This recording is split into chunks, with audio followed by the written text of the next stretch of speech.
across the UK, on DAB+, on YouTube, on your mobile, and on your side.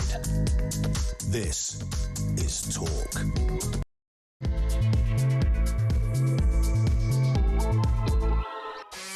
There you are. Good afternoon and welcome to Drive Time right here on Talk. I'm your host, Kevin O'Sullivan, and I'll be with you for 3 thrilling hours of news, views and topical debate. Get involved, get stuck in, get on the phone and call me on 0344 499 1000. One hell of a lot to talk about today.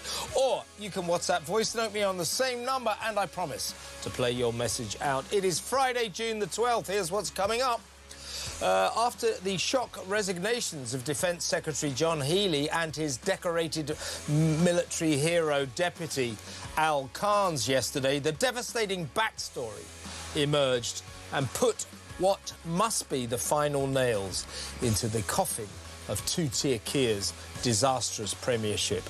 A man of principle and one of the few serious politicians in Labour's dismal cabinet, Healey had a stand-up row with useless Rachel Reeves after she offered him just £10 billion when he needed £28 billion to fund our armed forces. In Reeves's simpering socialist mind, it's welfare over warfare, schools and hospitals before the defence of the nation.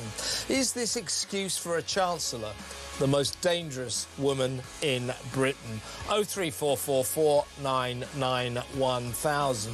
When weakling Starmer phoned to say he was backing Rachel from accounts, furious Healey quit on the spot. Expert guests and analysis of a disintegrating government on the brink throughout the show. Join the debate. 0344 499 1000. Also on today's action-packed show, how many other countries playing in the World Cup are banning their patriotic citizens from flying their national flags? None.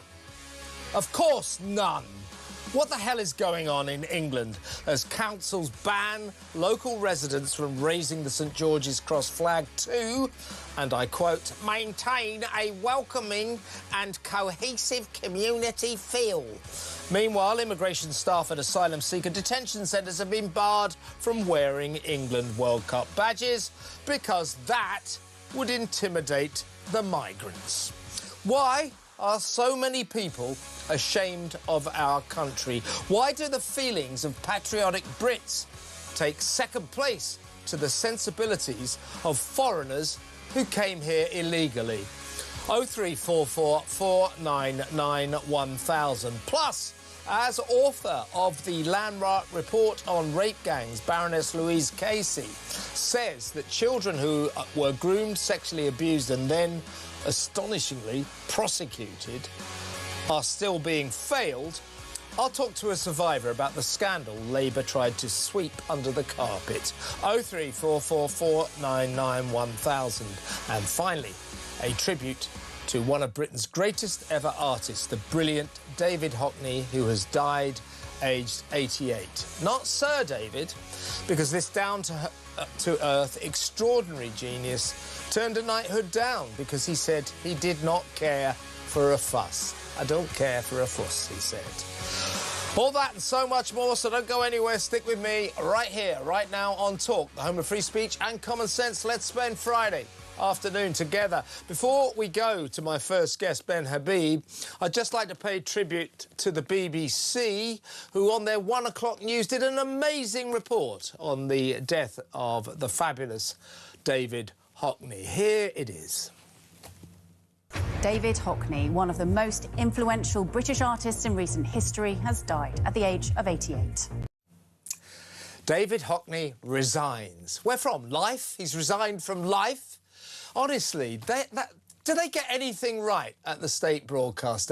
It's enough, that kind of mistake is enough to fill you with pure white rage, isn't it? 03444991000. See where I'm coming from there? Right, let's go straight over to my first guest. He is Ben Habib, former boss of the Advanced UK political party. He was big enough and responsible enough to disband that party. He's now the chairman of the Great Political Action Committee, the Great British PAC. Welcome, Ben. Before we talk, let's play Starmer. Starmer was interviewed by the BBC about this catastrophe yesterday, surely the beginning of the end for him. The shock resignation of John Healey, followed in quick succession by his defence minister, his deputy, Al Khan's a decorated military hero, both of them saying, you, Starmer, are making us pursue policies that put this nation at risk. There is no greater indictment of a government than that. This is Starmer talking to the BBC earlier. I'm not going to walk away. I don't think we should plunge the country into the chaos of a leadership election. But if that happens and you stand, wouldn't you be a contributor to that chaos? Well, I don't think it should happen. But if it does, it looks pretty likely. I will fight. And let me just be clear with you, that's not about personal vanity. It's not about stubbornness. It's out of a very deep sense of duty. I was elected to serve this country, notwithstanding the difficult circumstances. That is what I am doing. And in the last few weeks, others have made their own case. I've been concentrating on the job I was elected to do, which is to deliver for this country. This is about a sense of service and duty. It's not vanity, it's not stubbornness, it's duty. It's vanity. By the way, send for the men in white coats. This man is now living in a deluded bubble. Just again, Ben, this is your friend Nigel Starmer's reaction, and we've blended in what Starmer said just a few days ago about his sacred duty. Watch this. Principled resignations in politics are rare, but I think that's what we saw yesterday from John Healey and from Al Khan's. They're leaving because the government will not commit to increased defence spending at a time when we've probably never been more under threat. The government happy to splurge vast amounts of money on disability benefits for those that don't need them, tens of billions a year on a mad net zero agenda, and much else. And yet, defence has gone back to the bottom of the pile. And just think of it. Our nuclear submarines aren't working. It took us 3 weeks to send a single vessel to Cyprus at the outbreak of the Iran war. We are frankly defenceless. It's a serious situation, which means the Prime Minister has failed in his primary duty, which is to protect the country. My first duty, the duty above everything else, is to keep our country safe and to keep our people safe. That is the top, most important duty of any Prime Minister, and it's the one, as I say, that I hold very, very close every single day. Ben, do you think our Prime Minister needs psychiatric help? I don't think it'll do any good. It certainly won't help the people of this country if he gets psychiatric help. I mean, he is absolutely, no doubt, deluded. But, you know, he talks about the need to serve this country. He's not serving this country. He is serving extreme forms of ideology and often foreign powers. In his case, he's absolutely in love still with the European Union. And this is the problem with this government, and indeed governments before his, that they don't serve the interests of the British people.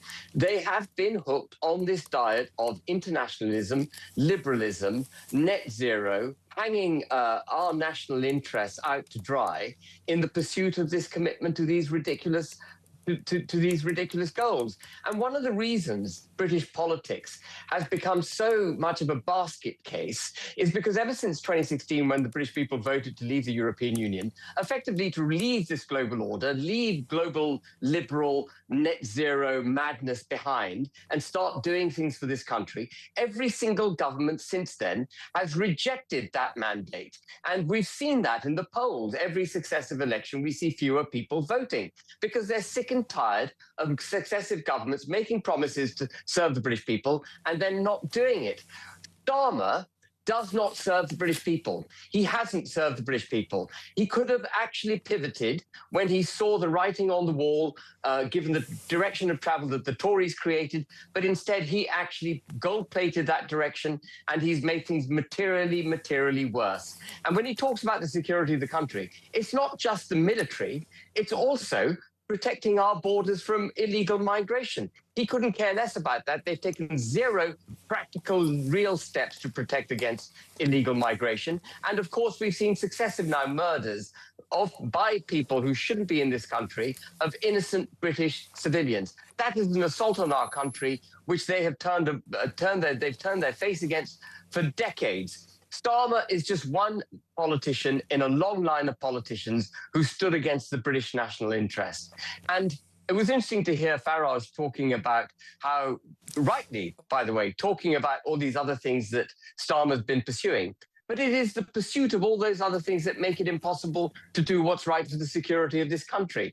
If you practice multiculturalism, if you welcome into the bosom of the United Kingdom antithetical cultures that would wish to do us harm, you're standing in opposition to our security. If you practice diversity, equity, and inclusion, discriminating in favor of ethnic minorities, giving them top jobs in the military, top jobs in the RAF, the Navy, and so on, you're going to set aside meritocracy and therefore the right expertise that should be in positions of authority in our various military services, so that we've got the best people doing those jobs. But we don't. We're practicing a set of policies that are extreme in the damage that they're doing to this country.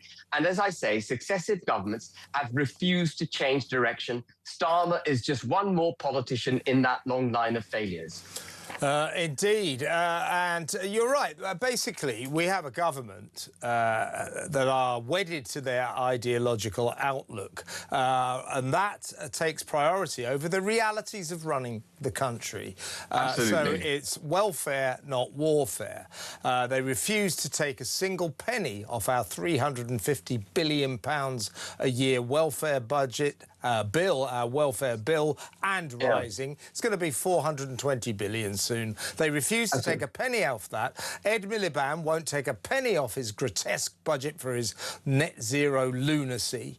And in fact, every single cabinet minister apparently refused to give over a penny, apart from Business Secretary Peter Kyle, who made it clear in interviews today and yesterday that as soon as he was asked, he realises the importance of defence and said you could take whatever you want, that's more important than anything else. The point is, all these lefties now, all these backbenchers and the cabinet go, oh, you know, they want to take money away from schools and hospitals. Look, schools and hospitals, very important. The NHS, yes, they need funding, as much funding as possible. But, let me tell you a cold, hard truth, Ben, and I'm sure you will agree. There is something that is more important than schools and hospitals and welfare. It is our security. It's the defence of the damn nation. And this government doesn't understand it. Starmer doesn't understand it. John Healey understood it. Decorated military hero Al Khan's understood it. And that's why they quit yesterday. We're in big trouble now, mate. We are in big trouble.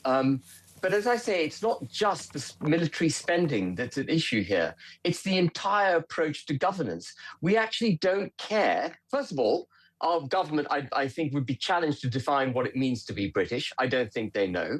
And that sets the foundation of their inability to put British citizens' interests first, to protect our borders, to make decisions in the national interest. And these things collectively come together to undermine our security. It's not just about spending money on buying tanks or whatever it is, though we don't do enough of that. It's the entire mindset and the legal framework surrounding the country that has undermined our security. And we need a sea change of attitude, a sea change in our legislation, a reversal of the this progressive movement towards internationalism, setting down our borders, taking the knee to the global order, becoming more muscular as a United Kingdom.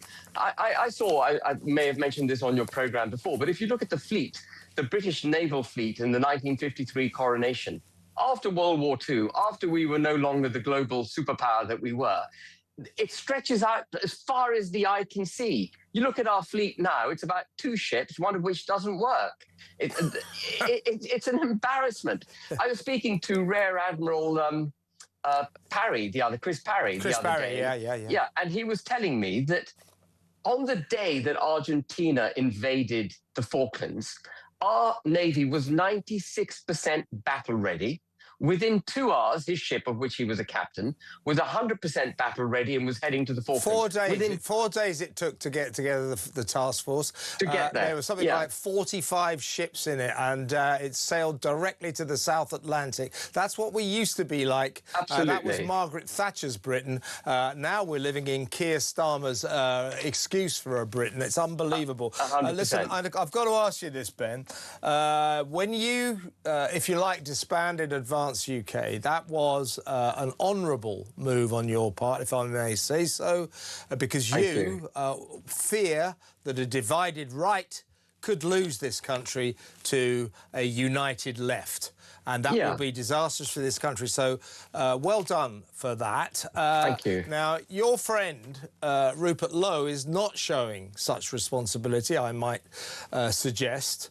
And he is going to, by all accounts, I don't disbelieve them either, he's going to lose Makerfield for Reform UK, and therefore Burnham will get in, and that will he will soon be Prime Minister. And if you think we're in trouble with Starmer now, you wait till that chip and gravy eating lefty gets into power. We'll be in bigger trouble. Don't you think he should step down? No, I don't, actually. Not in a by-election. I understand that Burnham is a toxic individual.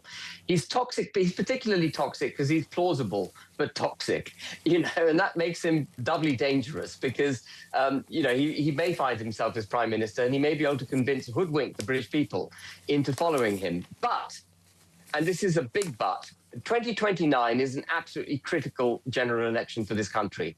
We have to make sure that whatever government takes office is a government that actually understands the problems this country is facing, can articulate those problems, find the solutions for those problems, articulate those solutions, and then deliver them. Let me just stop you. Let me stop you for a second there. You're being very loyal to your friend Rupert, and I've got a lot of time. I'm not being loyal to Rupert. Okay. If he stood down, then we wouldn't get lumbered with Burnham. No, but so it's more than just a by-election. This is a crossroads in the future of this country. So what you get, and Rupert Lowe is dictating the narrative, and it's a narrative that's going to be disastrous. He's doing this because he doesn't like Farage. We all know that. Well, yes, he may or may not be doing it because he doesn't like Farage. But I fear a Farage. You're not that keen on him yourself, are you? I'm not that keen on him myself. I fear a Farage government being formed out of what is Reform at the moment. Reform doesn't stand for anything. It pivots this way and that way. It's got a bunch of former failed Tory ministers in it, some of whom are Remainers, pro-lockdown, pro-vaccination, pro-vaccine mandates, all that kind of thing. And it doesn't offer a solution. What Rupert Lowe, I hope, will do is put so much damn pressure on Reform and the Conservatives that actually somehow, which was a job I wanted Advance to do before Restore Britain was launched, put so much pressure on these people that actually by 2029, we get the right policies with the right people so that we can save the country. Now, I don't think Rupert Lowe's got it all right. I don't like the structure of his party. I don't like some members of his party. Some vocal spokesmen for his party say things that I find very, very challenging and difficult. But he's going to bring pressure on Farage, and he's going to bring pressure on Badenoch, and that is a good thing right now. That's good, Ben, but, you know, Makerfield will lumber us with Burnham, and Rupert Lowe should take a long, hard look at himself, if you ask me. Listen, Ben, I've got to go. It's great to talk to you again, though. Let's get you on again very soon. That's Ben Habib, chairman of the Great Political Action Committee. You know what I got to do now. We discussed the Makerfield by-election, and everybody there, it's a democracy. You must vote for whoever you feel you want to be your MP. And due to broadcasting rules, here is the complete list of all the candidates there. Jake Austin, Liberal Democrats, Count Bimface Party, Andy Burnham, the Labour Party, Dan Clark, the Libertarian Party, John Dyer, Independent. Ed Gemmell, Climate Party. Paul Gould, Independent. Alan Howling, Lord Hope, the official monster raving loony party. Robert Kenyon, Reform UK. Robert Pownall, Protect the Wild. Rebecca Shepherd, Restore Britain. Sarah Wakefield, Green Party. Peter Ward, Rejoin EU. Michael Winstanley, the Conservative Party. And on that bombshell, let's go to break.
We've got some breaking news that has just come in. talkSPORT have announced a brand new partnership in a developing story. We hear they've created So Good Lager right in time for football's big summer. Just in, we're hearing that So Good Lager will be pouring pints across all O'Neill's pubs and some of the best sports pubs across the UK. With the big kickoff just around the corner, you can find out where to get your hands on a fresh pint of So Good Lager at talksport.com/lager.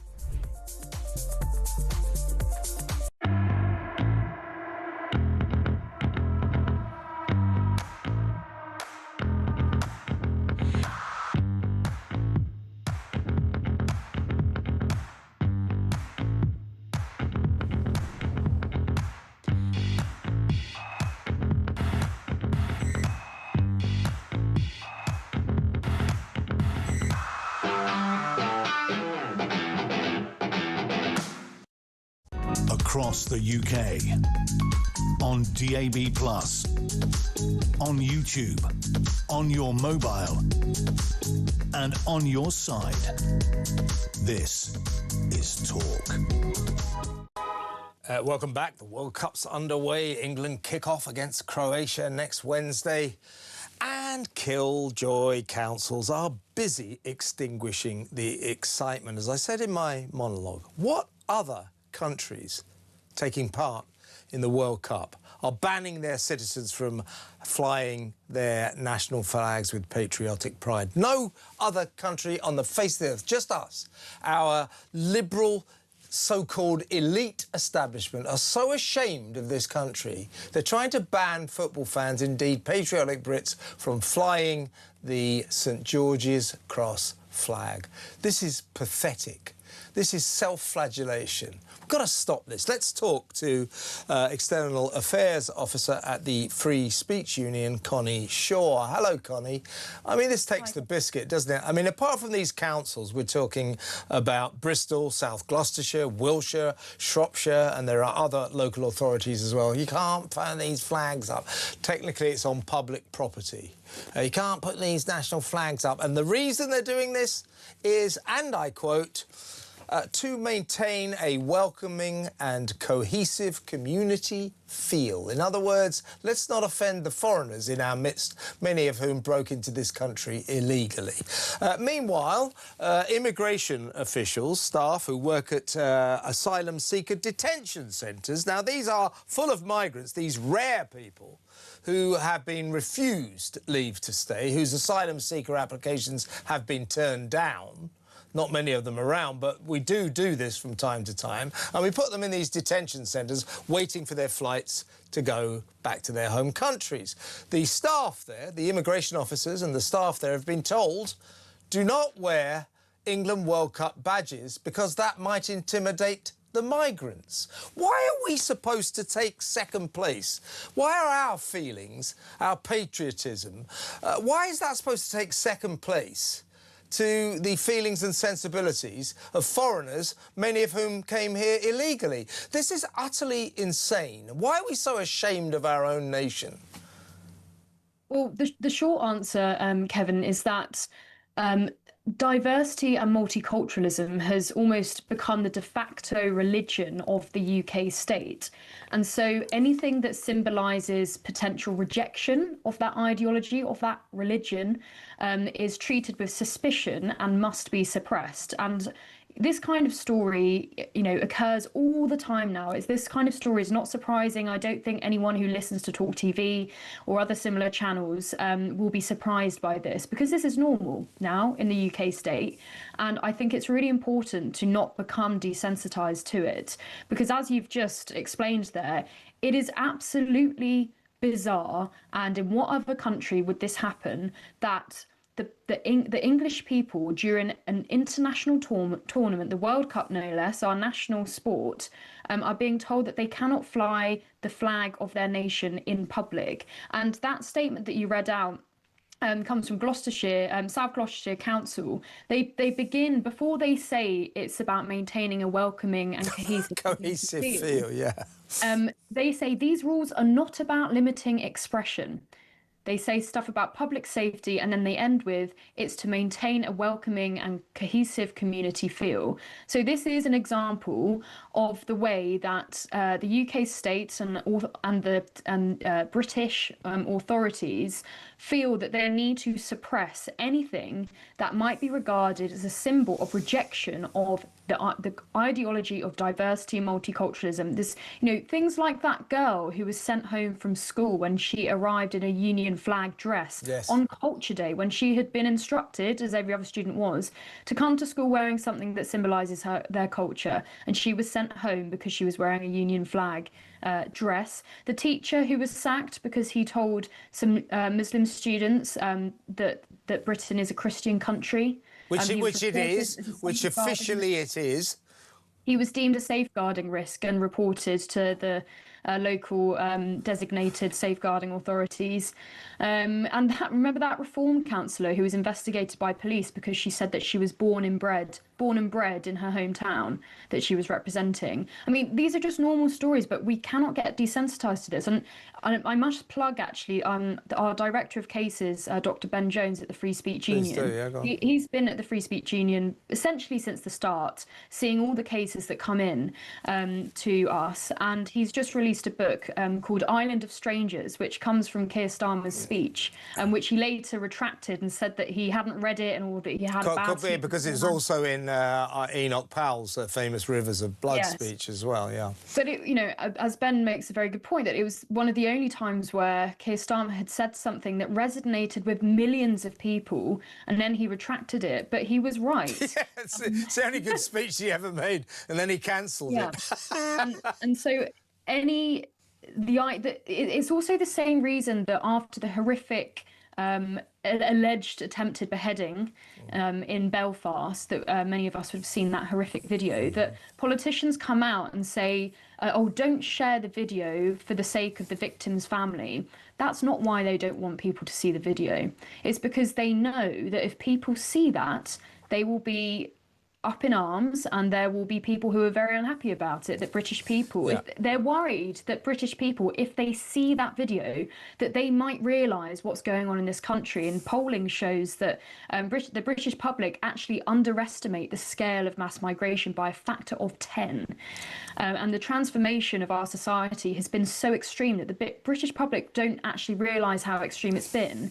And so effectively the state tries everything it can to stop people from noticing, and flying the England flag, even during an international event that's meant to be something that brings us all together, is something that the state is now suspicious of.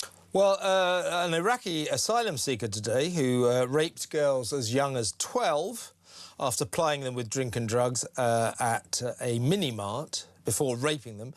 He's just been jailed for 29 years. He seemed to work at this mini-mart, but he was in the process of applying for asylum. The Home Office says his application is under review. I mean, I would have sort of advised them that maybe we don't want to let this guy stay in the country. And, you know, and you talk... This is it, isn't it? That this migrant crisis, it involves just letting in so many people who shouldn't be here. There's no doubt whatsoever we have, over the last 15, 20 years, imported a crime wave, a migrant crime wave, and worse than that, a sex crime wave.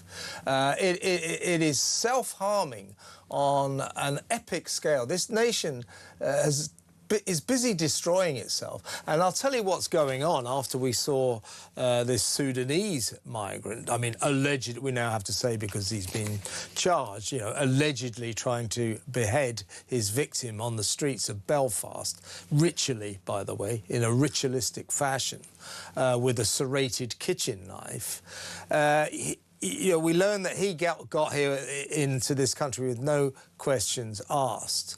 And when we say, well, that horror, these other horrors, these rapes are because of the migrant crisis, they turn around to us and say, you're a far right, you're a racist, it's not the migrant crisis. Well, of course it is, because if these people weren't here, they wouldn't be doing this here, would they? Well, precisely. I think that, I mean, it's just another example of this idea that multiculturalism, and that all people from all places across the world are effectively the same, that the attitudes and traditions and practices are all, you know, they should be seen in their own context. You know, there was that one case of a migrant who's a teenager who'd raped a girl in his class, and he showed off about it on social media, and his punishment was not being sent to a youth detention centre. It was to be educated, sent on an education, onto an education course. But as you say, Kevin, over the last 30 years, the transformation that's happened to our society is directly opposed to the voting intentions of the public. So things like flying the England flag are seen as one of the last things that people can do to show their rejection of the regime, the religion of multiculturalism and diversity, because every general election, the Brexit referendum, polling, the way that the public are just talking about this issue now, the way that they have been voting for the last 15 years has always been for less immigration. And every government has done the opposite.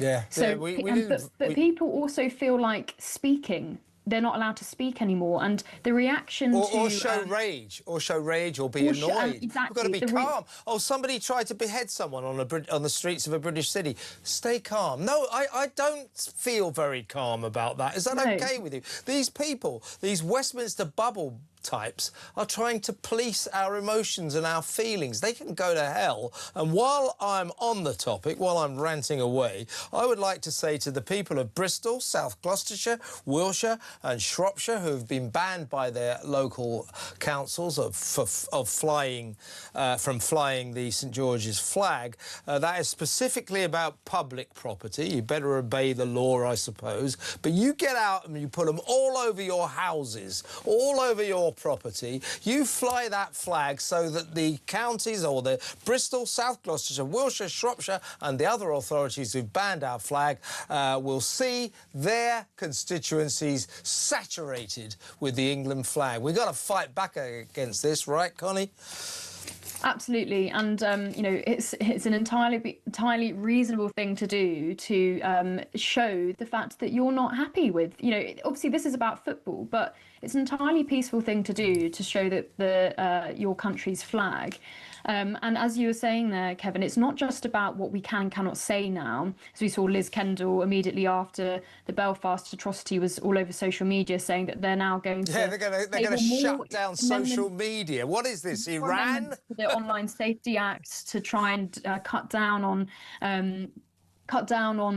sort of damaging algorithms. But as you say, it's not just about what we're allowed to say and see now. It's also about the emotions we're allowed to feel. The outrage at Nigel Farage's comments is literally politicians suggesting that the British public do not have the right to feel rage about this sort of thing. And the longer that they kick the can down the road, their worst nightmares are more and more likely to become true. I agree with you. And again, you tell me not to feel rage, Starmer. You tell me to stay calm. Go to hell. I'm furious, and so are millions of people all the way across this country. Get out there, everyone. Fly the St George's flag, if only to annoy Starmer and his gang and his unpatriotic gang. The philosopher Roger Scruton said that this entire self-flagellation culture he called it the Down With Me Brigade, and that's who's running this country. Down with us brigade. Connie, great to talk to you. Thanks for coming on. Connie Shaw, External Affairs Officer at the Free Speech Union. When we come back after this break, we're going to talk about the Bell Hotel in Epping, the notorious Bell Hotel, which has been cleared of all its migrants, all its asylum seekers. But the reason seems to be somewhat dubious. We can't work out quite why. We'll talk about that next. Stay tuned.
Across the UK, on DAB+, on YouTube, on your mobile, and on your side.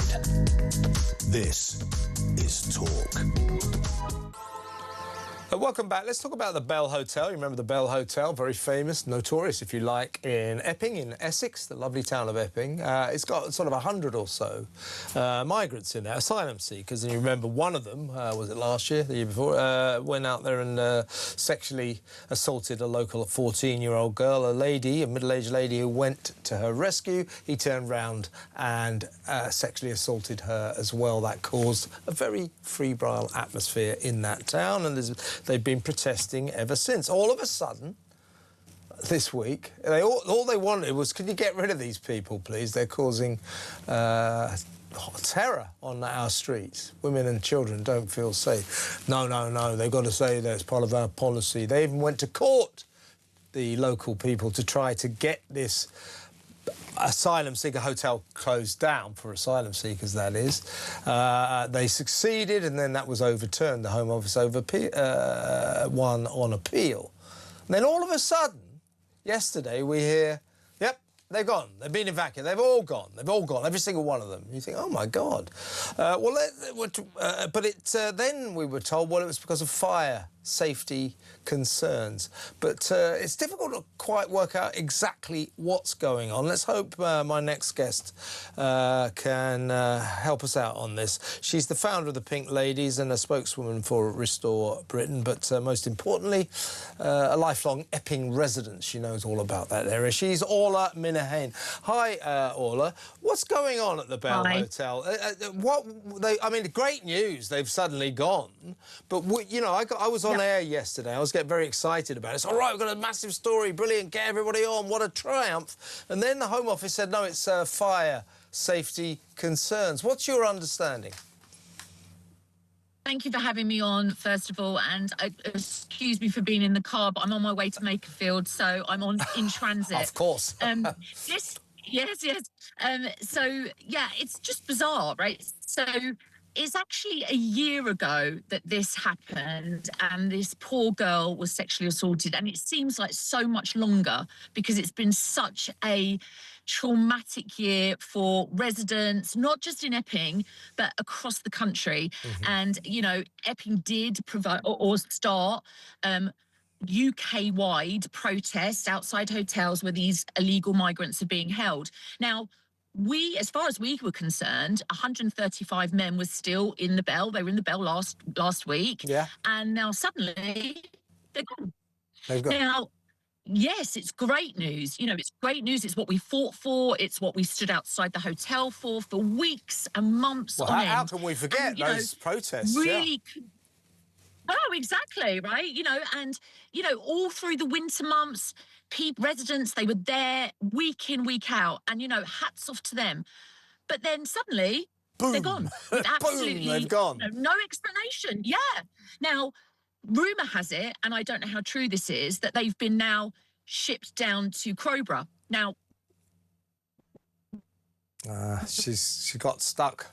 That's one of those Zoom things. Should we try and get her back? Yeah, I was going to suggest to Orla there that Crowborough, I know Crowborough's got a capacity of 545 in their local army camp, which has been turned into a asylum seeker accommodation centre. Local residents there protest about that every Sunday, as a matter of fact. 31 times they've protested. 545, and as far as I understand, there's about 290, and so or 230. So maybe they're off to Crowborough. Are you back there, Orla? Have we got you back? Yes. Hi. Hello. Yeah, sorry, I was here. I don't know what happened. Apologies. No. So you were saying you heard that they might be going to Crowborough, yeah? Yeah. So we heard they might be going to Crowborough. Now, you know, we don't know if that's true. We don't know whether that's, you know, that's just rumour. The point is that this is, of course, it's a celebration for the people of Epping, you know, and we're delighted. But ultimately, this problem now becomes somebody else's problem, right? So, you know, it's 135 men.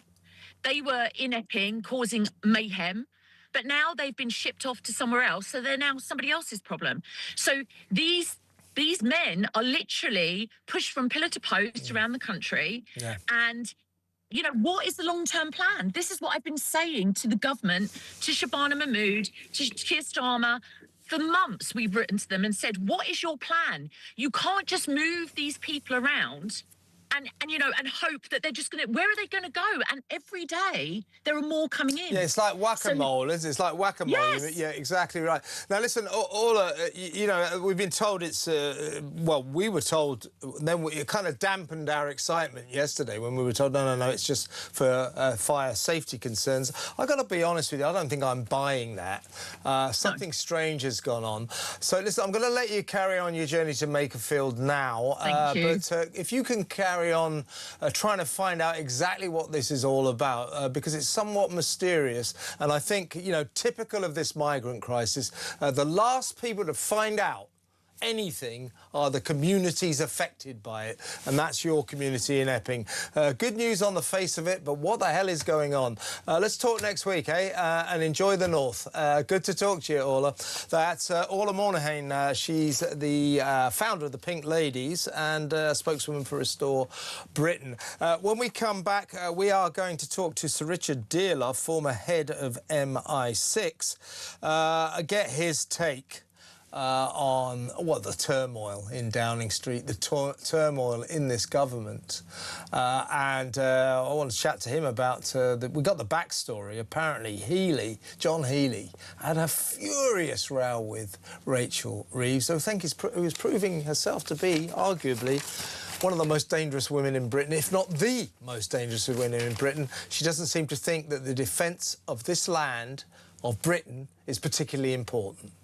03444 99 1000. Sir Richard Dearlove, former head of MI6, next. Stay tuned.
We've got some breaking news that has just come in. talkSPORT have announced a brand new partnership in a developing story. We hear they've created So Good Lager right in time for football's big summer. Just in, we're hearing that So Good Lager will be pouring pints across all O'Neill's pubs and some of the best sports pubs across the UK. With the big kickoff just around the corner, you can find out where to get your hands on a fresh pint of So Good Lager at talksport.com/lager.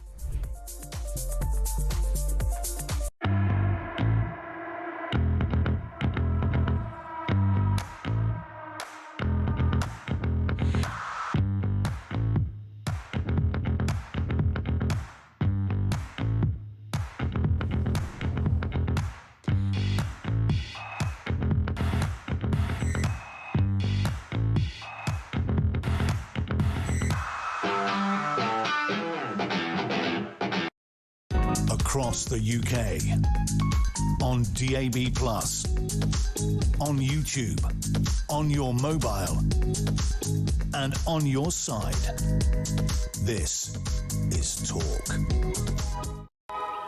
We need to talk about the shock resignations of Defence Secretary John Healey and his deputy, the Defence Minister Al Khan's a decorated military hero himself. They both dramatically resigned yesterday, saying that Keir Starmer and the government's policies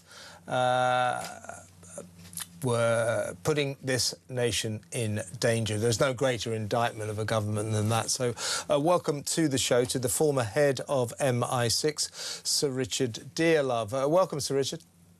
Good evening, Kevin. Let me ask you this. I'm going to ask you a leading question, but I think it's not too sensationalist, because I tend to be. But seriously, what we learned today was that the backstory to John Healey's resignation was that a few days ago he had a stand-up row with the Chancellor, Rachel Reeves. He went to Rachel Reeves and said, as you know, I need £28 billion in order to honour the Prime Minister's commitment to boost our defence spending to get somewhere near NATO requirements. I need £28 billion. She said, well, I can give you £10 billion. And he said, no, that's ridiculous. I cannot fund our armed forces with £10 billion. I need 28. I'm going to give you 10 because I must prioritise schools and hospitals. John Healey, they had a massive row. He stormed out, and apparently a few hours later, Starmer phoned him and said he was backing Rachel from accounts, and Healey, to his enormous credit, quit on the spot. Now, what I need to ask you, Sir Richard, I think that in view of this, a Chancellor that does not understand the preeminent importance of the defence of this nation and prioritises schools, hospitals and, of course, welfare over defence, I say she's the most dangerous woman in Britain. What say you? Well, I would say that, she's failing the nation very badly indeed. National security and defence is the first priority of the government. I can't understand why the Prime Minister, well, I can understand why the Prime Minister hasn't had the courage to overrule her. They've clearly chosen welfare over the safety of the nation. And I think it's quite outrageous. I'm really desperately worried, and I'm sure I'll be speaking for millions of people who will feel the same way. This is a world that I know reasonably well, obviously, from my past career. Indeed. And, all that Starmer now says in the interview, he's taken hard-edged decisions. I mean, we can't now believe a word he said in the past about increasing the defence budget. And even this biggest increase since the end of the Cold War that he keeps mentioning, isn't really what it appears to be, because they bumped up the defence budget by putting in military pensions, by actually including the SIV, that's the single intelligence vote, putting it into the defence budget. So the Treasury's been mucking around with the figures to make them look better.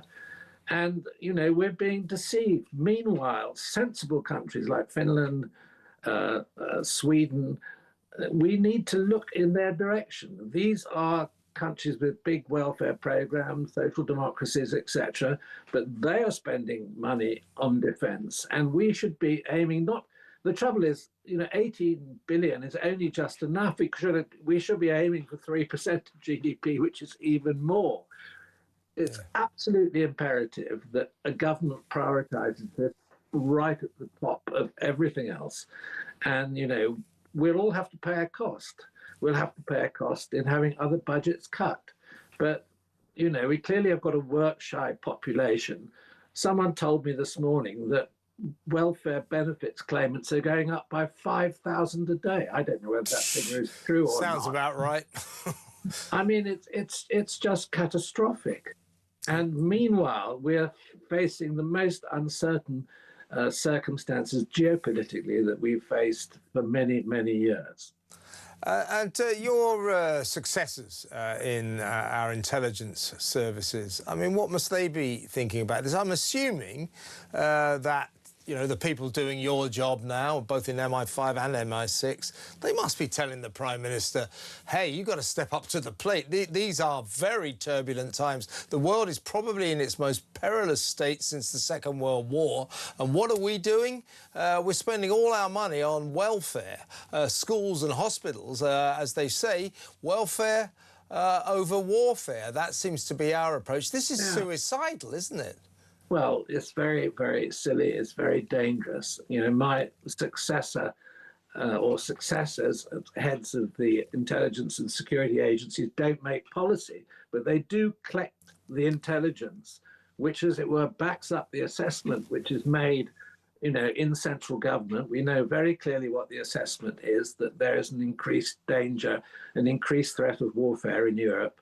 We've got a major war going on the European continent, which is, unprecedented in our recent, in recent times. Russia are conducting grey warfare across the continent already and probing the UK's defences. Do they need more indication? Do they need more proof of the seriousness of the situation than we've got already? I think it's probably very frustrating for the people in the intelligence community who are probably in some circumstances almost risking their lives to collect the intelligence to tell us that the country's in danger, and then the government isn't doing what it should do to confront the problem. Indeed. Now, what I think we've got in terms of this cabinet, and certainly in terms of vast ranks of the Labour backbenchers, left-wing lunatics that they are, we have a government, we have a governing party that puts ideology above the harsh realities of running a country. And that's what they're all saying today. Oh, that bloke Healy, he's asking us to spend more money on defence at the cost of the poor hospitals and schools. What about hospitals and schools? Look, hospitals and schools, welfare, if you like, they're all very important, but nothing, particularly right now, is more important than defence. Why can't they get that through their thick heads? I don't know. I think we're being governed. Well, the heavyweights in the government, like Healy, who I admire, has walked away. Al Cairns has walked away. They understand the problem. They've resigned on a point of principle. And, I sometimes think we're being governed by a bunch of students who don't really understand the state of the world. It's just, it's crazy. What has to happen to persuade them? I mean, if you start looking at things like the UK's missile defences, you'll probably start having sleepless nights. And Starmer, I mean, what Starmer had... So Healy's final resignation, as I said, was when Starmer phoned him after his stand-up row with the appallingly irresponsible, idiotic Rachel Reeves, who just doesn't seem to get it. Starmer phoned Healy and said, I'm afraid I'm backing the Chancellor over you. Let's face it, he's backing the left wing of the Labour Party. Yes. I mean, basically, he's got a party problem. He has to, he's got a leadership contest coming up. He's Prime Minister. He should be governing in the national interest. He's governing in the party interest and in the left wing of the Labour Party interest, who are opposed to increasing the defence budget. Other people have been guilty of neglecting this problem. It's been a problem that's been growing over many, many years. Some of us have been shouting from the sidelines, saying, for God's sake, we've got to get a grip on this. OK, the problem is now being well expressed, sort of nationally, but the government have decided to do, well, I mean, they know the problem and they've decided to do nothing about it. That's what's so shocking. It's shocking, and Sir Richard, it's also extremely terrifying. I think everybody's very, very worried about this. As you quite rightly say, it feels like we're being governed by a bunch of sixth form activists. It's got to stop, I think. Sir Richard, thank you so much for coming on. Great to talk to you. Sir Richard Dearlove, former head of MI6, saying there that he feels like we're being governed by a bunch of students. I think he's exactly right. What do you think? 0344 499 1000. After the news, I'm going to be joined by our ace reporter, Samara Gill, to go through some of the big stories of the day. You don't want to miss that. Stick around.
across the UK, on DAB+, on YouTube, on your mobile, and on your side. This is Talk.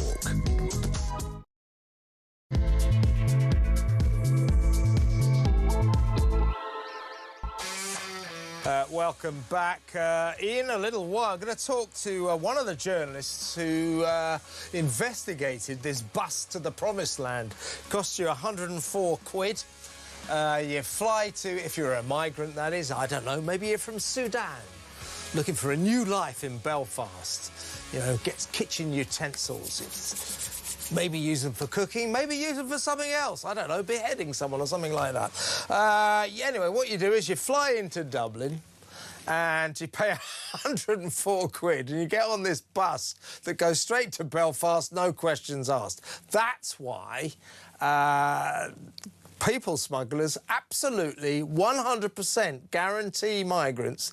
You want to break into the UK? Use the Dublin bus to Belfast and you're in. The Telegraph sent a journalist who took that journey and we'll talk to one of the journalists involved in that project in about 20 minutes or so. Fascinating story proving that we have this backdoor entrance into the UK. Come one, come all, no one will stop you. Michelle O'Neill, the Sinn Féin joint deputy or the joint leader of First Minister of Northern Ireland, said the other day that this idea of this porous border, they call it the common travel zone, common travel area, she said that's fake news. I'll tell you what's fake news is her denial. It's there. Anybody can just walk on through or bus on through. We'll talk about that in just a little while. First, though, let's go to Talk presenter and Ace reporter Samara Gill to go through some of the big stories of the day. Welcome, Samara. Hi, Kev. That was quite the intro. Bit of vintage Kev coming out. Well, you know, I'm feeling pure cold rage today. I don't know about you. I know you're not allowed to. So I sent you that, didn't I? The David Hockney, the BBC announcing his death. It's a picture of David Hockney resigns.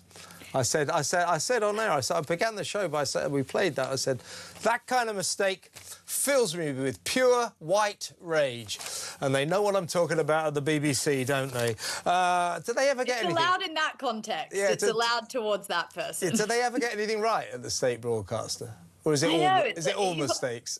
One of the best Britons ever, and you can't even get his eulogy right. I mean, it's like, come on. They're meant to be the cultured folk over at the BBC. Cultured? You've got to be joking. Right, let's get into the shock resignations of both John Healey and that's the Defence Secretary, and the Defence Minister is Deputy Al Carnes. Well, first of all, we began the show with this. Let's play. This is Keir Starmer talking to the BBC, as I said, proving in my mind that this man, this Prime Minister of ours, this pathetic weakling who alleges he's our dear leader, I think he needs psychiatric help, but here he is. I'm not going to walk away. I don't think we should plunge the country into the chaos of a leadership election. But if that happens and you stand, wouldn't you be a contributor to that chaos? Well, I don't think it should happen. But if it does, it looks pretty likely. I will fight.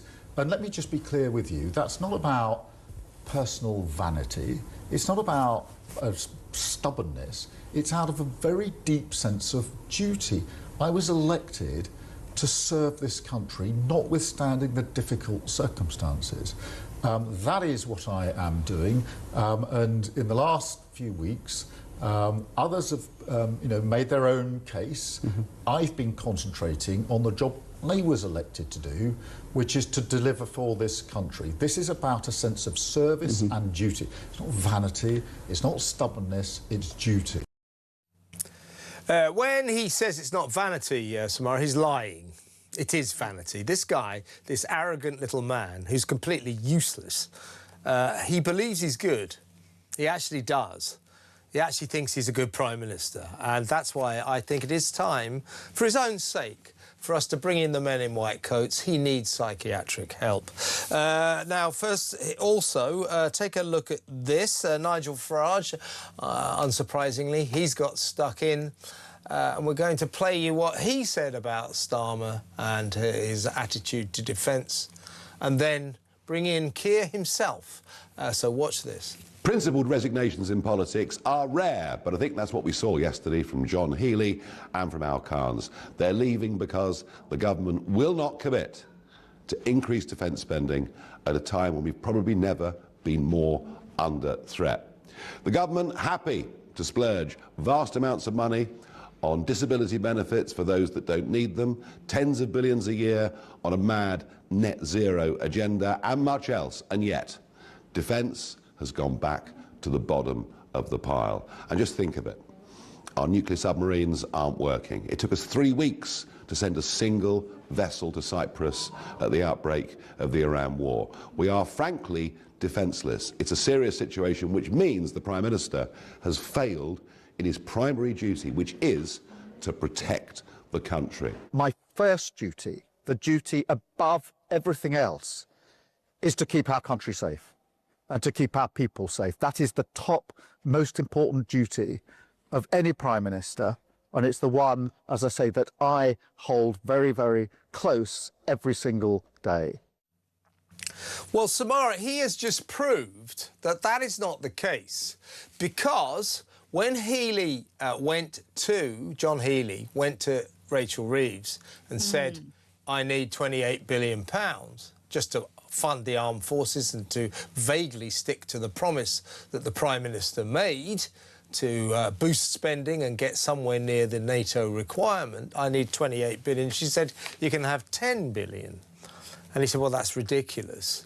And the reason she only offered him £10 billion is because she prioritises, she thinks that spending money on schools, hospitals and welfare is more important than spending money on defence. The Prime Minister was given a straight choice. Do I go with Rachel or do I go with John Healey? He phoned, Starmer phoned John Healey and said, I'm afraid I'm backing the Chancellor. John Healey, to his enormous credit, quit on the spot. So that's it, I resign. So the Prime Minister just said, my most sacred duty is the defence and the protection of the nation. Well, it's not. He's made it absolutely clear that he believes his first priority is the welfare state, spending 350 billion quid a year on welfare and schools and hospitals. Schools and hospitals are very important, but they're not as important as the defence of the nation, and yet he doesn't seem to understand this, and Rachel Reeves doesn't. They've both got to go. They're dangerous to this nation. Absolutely. I mean, you can see a situation where the Prime Minister is accused of lacking authority, but the Chancellor is really accused of having too much of it in this current government. And that is where the danger lies. I think you were right before you went to break that Rachel Reeves is probably one of the most dangerous women in Britain. And you need to look no further than the actual, you don't need to look at Reform. You don't need to look at the Conservatives and what they've said about Labour. Look within their own cabinet, you know, leaked Labour communications. Mandelson, you know, Starmer's best pal up until only a few months ago. I'm joking.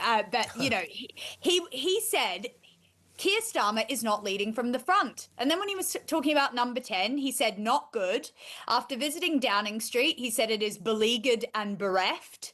And then on Starmer's style of government, he said advance, buckle, advance, buckle. And he also said about Starmer that he lacks verve. Yeah. But, you know, someone like Pat McFadden, who was meant to be a Labour stalwart, said he was upset because every meeting he was going into was who can we tax in order to pay more benefits to others? Yep. And then Rachel Reeves, I mean, there's a list as long as my arm of leaked messages about how woefully incompetent most people within Labour think she is. So it is really at breaking point. And I mean, it's a problem, though, because the incoming government that people say might come in, I don't want to mention too much because of, you know, we can't talk about too much on the radio about that, but they're saying that they will keep Rachel Reeves as Chancellor if there was to be a leadership change. Do you believe that? Well, I believe it because, you know, I mean, what we're talking about, let's call it like it is. We're talking about Andy Burnham potentially winning the Makerfield by-election and then going straight into Parliament and mounting his immediate challenge for the leadership, which he will, and then he'll become Prime Minister. He'll beat Starmer in that race, and he'll keep Rachel Reeves because he likes all of that. That's what Andy Burnham thinks. Andy Burnham thinks welfare and hospitals and schools and all that kumbaya crap are more important than defence. Nothing is more important than the defence of the nation. She is dangerous because she's not holding that principle up. She's betraying it. And we are in the hands of very irresponsible politicians.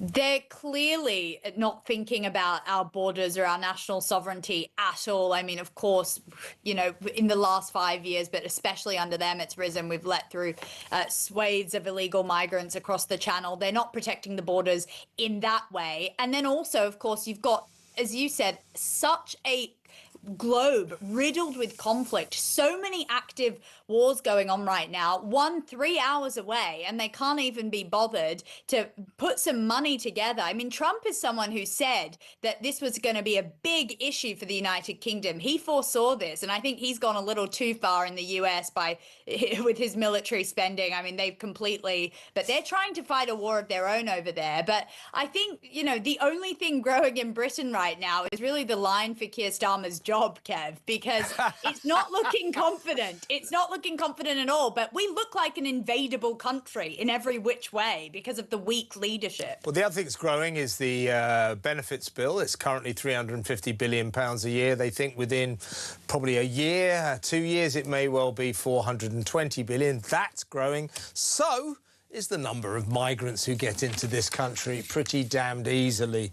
Going to deal with that in just a second. But I want to talk to you after what we saw on Monday night. I have to be slightly legally careful now. A Sudanese migrant has been charged with the alleged beheading. We can say that. That's what it was. Alleged stabbing, attempted murder. But essentially the alleged beheading of his victim on the streets of Belfast. So there's one story that might make you think we ought to be a bit more careful about who we let into the country. He got in, we know, under Rishi Sunak's fast-track scheme. Rishi Sunak brought in this scheme whereby, how can we get the backlog of asylum seekers down? I know. Let's not ask them any questions and just say, oh, you came across the border illegally. Here's the deal. You can say, tick. He's off the list. You know, that was what the fast-track scheme was about. That's how our Sudanese friend charged with attempted murder in Belfast, that's how he got into the country. No questions asked. Here's another good one.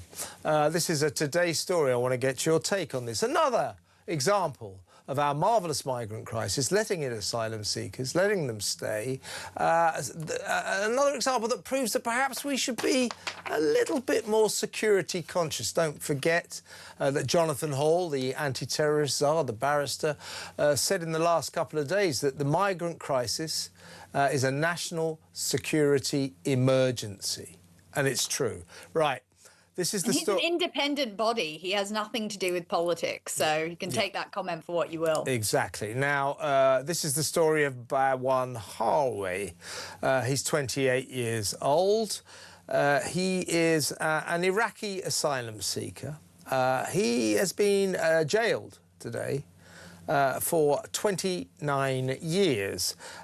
He raped 7 schoolgirls after he groomed them with drink and drugs.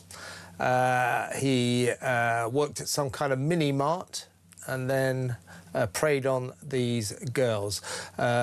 He met the girls in 2024 at the Hexthorpe mini-mart in Doncaster, South Yorkshire, where he worked. He then abused them in a nearby flat. Let's just say that again. He's 28 years old.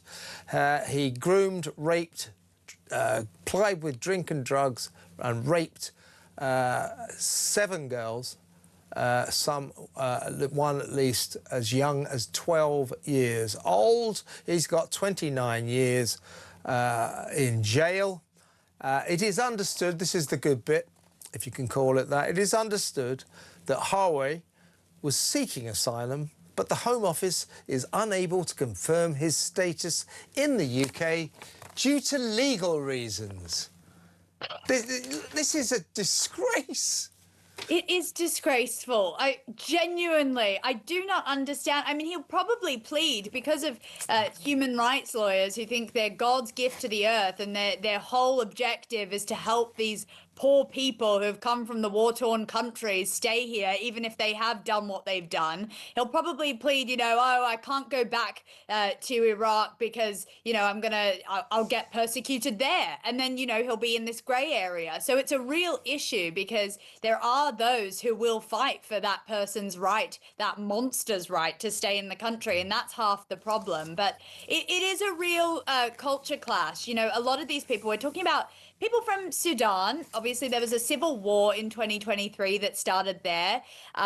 Iran has a litany of issues, so does Iraq. And we need to really think about where we stop with our loveliness and our kindness in some ways and where we start protecting British people, because I think that it's really the kindness is being taken for weakness here, and these cases, I'm honestly almost speechless. I didn't even see that one because it seems like there's a new one coming every single day, Kev. Yeah, but this is an asylum seeker. We don't know what his asylum status was, but he was working at this mini mart. We can't be told whether he was here completely legally or whether he was awaiting a decision. As far as I understand it, asylum seekers aren't allowed to work in this country, so who knows what was going on at the Hexthorpe Mini Mart in Doncaster, but something very nefarious was going on, and that was that this guy, Bawan Hawi, an Iraqi national, potentially awaiting a decision about whether he could live here permanently, was plying 12-year-old girls with drink and drugs and then raping them. The real question here is, right, so this guy, who knows how he got into the country, but we know how our Sudanese friend in Belfast got in through this bus route. The bus from Dublin to Belfast, you know, the bus to the promised land, no questions asked. My point is, we need to do something about this. Too many of these stories are cropping up, and when we look into them, time after time after time, they're people who broke into this country illegally and were allowed to stay. They apply for asylum. Oh, well, then you could just stay. You can walk around, do what you like. We don't know anything about them. We don't know anything about them. This government, successive governments, have compromised the safety, especially of women and children in this country. This is an utter scandal. Absolutely. And, you know, we do really have a system of enticements. When you look at even this Sudanese guy who came from a safe country, a safe place, Dublin, over to Belfast. There's a reason for that. Who knows where this other guy came from, but a lot of them come from France, a safe place with less benefits and an less hard system to rot. So you're right. It's clear that UK is the promised land for a lot of these people. And, you know, not to make general, a lot of them are actually fleeing from terrible situations, but I would expect to see more women and children in those scenarios and coming onto our beaches and shores if that really were the case, and not just military age men. But, you know, Kemi Badenoch, she made a speech about it today, and she was talking about the fact that, you know, a lot of people just don't want to intervene. They don't want to intervene because of the way that we do treat others from different nationalities and how we want to step on eggshells around them and not actually assimilate. We don't want to be accused of racism, do we? We mustn't be accused of racism. Precisely. And I think that it's goes both ways. So a lot of these people do want to be assimilated. They do want to get into the English way of life, but they're not even given the chance to do that because someone won't step in and tell them, hey, this is how women are treated over here. This is this and that. I mean, we've got our own issues as well in Britain. There's a lot of rapists and criminals and everyone wandering around, but it's not it's the imported problem that is really riling the public up right now. Yeah, people go, people say that the migrants, they're committing a disproportionate number of sex crimes and rapists, but British white men commit the vast majority of rapes in this country. Well, of course they do. Because, they are the vast majority of men in this country, obviously. But the question about that would be, OK, so you do have nefarious Brits, of course, who commit rape and sex crimes. Why import more? It's also an economics argument. A lot of what Britain is based on is about class, and I think that the quality of migrant that comes across the channel, that's been through 27 different countries, that has seen many traumatic things in their life, is very different to, say, someone who comes through a legal route, maybe someone who comes on a skilled worker visa here to work in the tech industry or the healthcare industry, who's got a little bit, it's as much of an economic problem as well, and a class problem as much as it is about those assaults. Yeah, exactly right, Samara. Samara, great to have you on the show. As always, have a fabulous weekend. Samara and I, by the way, you can watch us along with Ash Gould on tonight's fabulous edition of What Just Happened. That's at 9 p.m. right here on Talk. That's my TV show. I highly recommend it, but then again, I would, wouldn't I? And then tomorrow on YouTube, as of 10 a.m, it is available to watch any single time you like. So What Just Happened tonight at 9 p.m. on Talk TV live, and then 10 a.m. tomorrow on YouTube, anytime you like. I might try and play you a clip if you're very unlucky later in the show.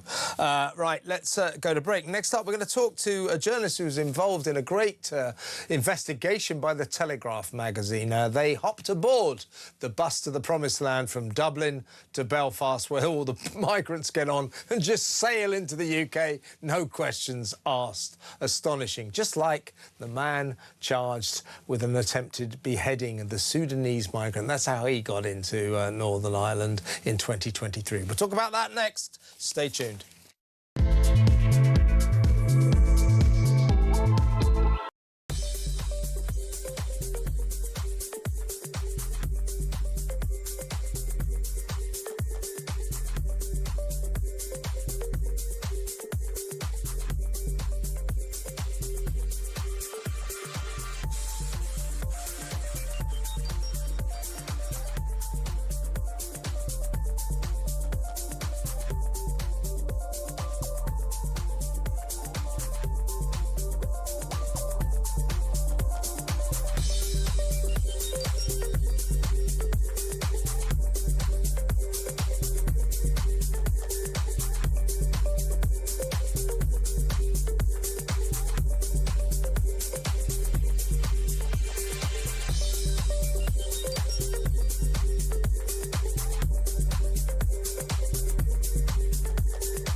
Violence on the streets, there's no excuse for that, and if there are protests following this, I just hope that they remain non-violent. I mean, you can understand the community concerns after an attack like that. People were saying all around the world, that's what British people now think. Have a listen to Rob from yesterday. Morning, Jez. Well, yes, rightly, you shouldn't condone what happened. What else have people got to do? The political class are not listening. These people who are coming over here illegally, they're rapists, terrorists, they're coming over here. It's literally like putting a wolf in a sheep field.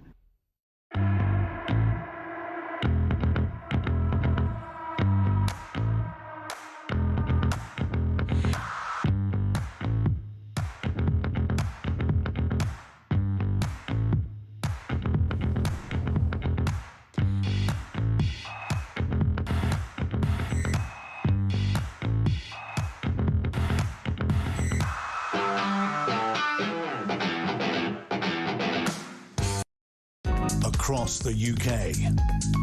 On DAB+, on YouTube, on your mobile, and on your side. This is Talk. Welcome back. It's a great piece in the great article in the Daily Telegraph today by a reporter called Steve Bird. He hopped aboard this magic bus from Dublin to Belfast. That's where all the migrants get on, including the Sudanese man, currently charged with attempted murder after that horror on Monday night. He got on this very bus in February 2023. There's 104 miles from Dublin to Belfast, and you just go straight into the country, no questions asked. As it's been described, it's a gaping hole in our borders. They call it the Common Travel Area. Now, involved in that project was freelance journalist working for the Telegraph, guy by the name of Colin Freeman, and he joins us now. Colin, how much does this bus cost? You know, the bus fare. Is he there? Hello, Colin? Are you there? Hello? This line is not working. Let's try and get Colin back, shall we? Yeah, I mean, this is 104. We'll try and get Colin back. It's a 104 mile journey. I think the ticket is like 15 quid or something. It's really cheap. And as I say, there's this common travel area between Northern Ireland and Ireland, which is effectively between the UK, Northern Ireland, and the EU. The common travel area is to maintain what has always been an easy rite of passage between the two countries. So they get on this bus and they go straight through. I mean, it's more than porous, it's just non-existent. So people smugglers are guaranteeing their customers, migrants as well, that this will get them into the UK, and it works every single time. That's extraordinary. I think Colin is with us now. Colin Freeman, freelance journalist. Hi, Colin, are you there? Yes, I'm sorry. That's okay, that's good, that's good. How much does this bus cost? The ticket? But the bus is about 20 euros, or you can take the train for about 45. Yeah. That's extraordinary. So you get the train as well, can you? Now, Steve Bird, the Telegraph reporter, actually took the journey.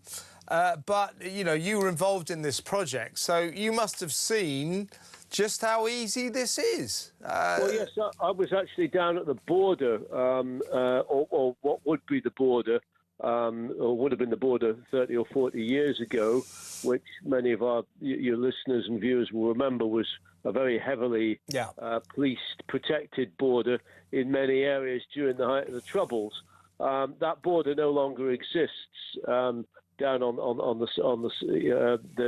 you can see old border posts and overgrown huts that used to be customs houses and so on.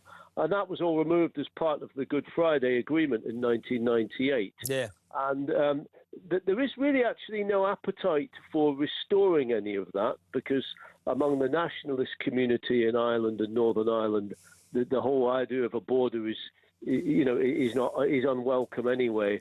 And among the unionists as well, they don't really want to see a hard border, partly because it would be impossible to enforce. You've got 300 miles, including lots of... Yeah, it's a very windy border, isn't it? Yeah, But I mean, that notwithstanding, you know, I mean, you're right.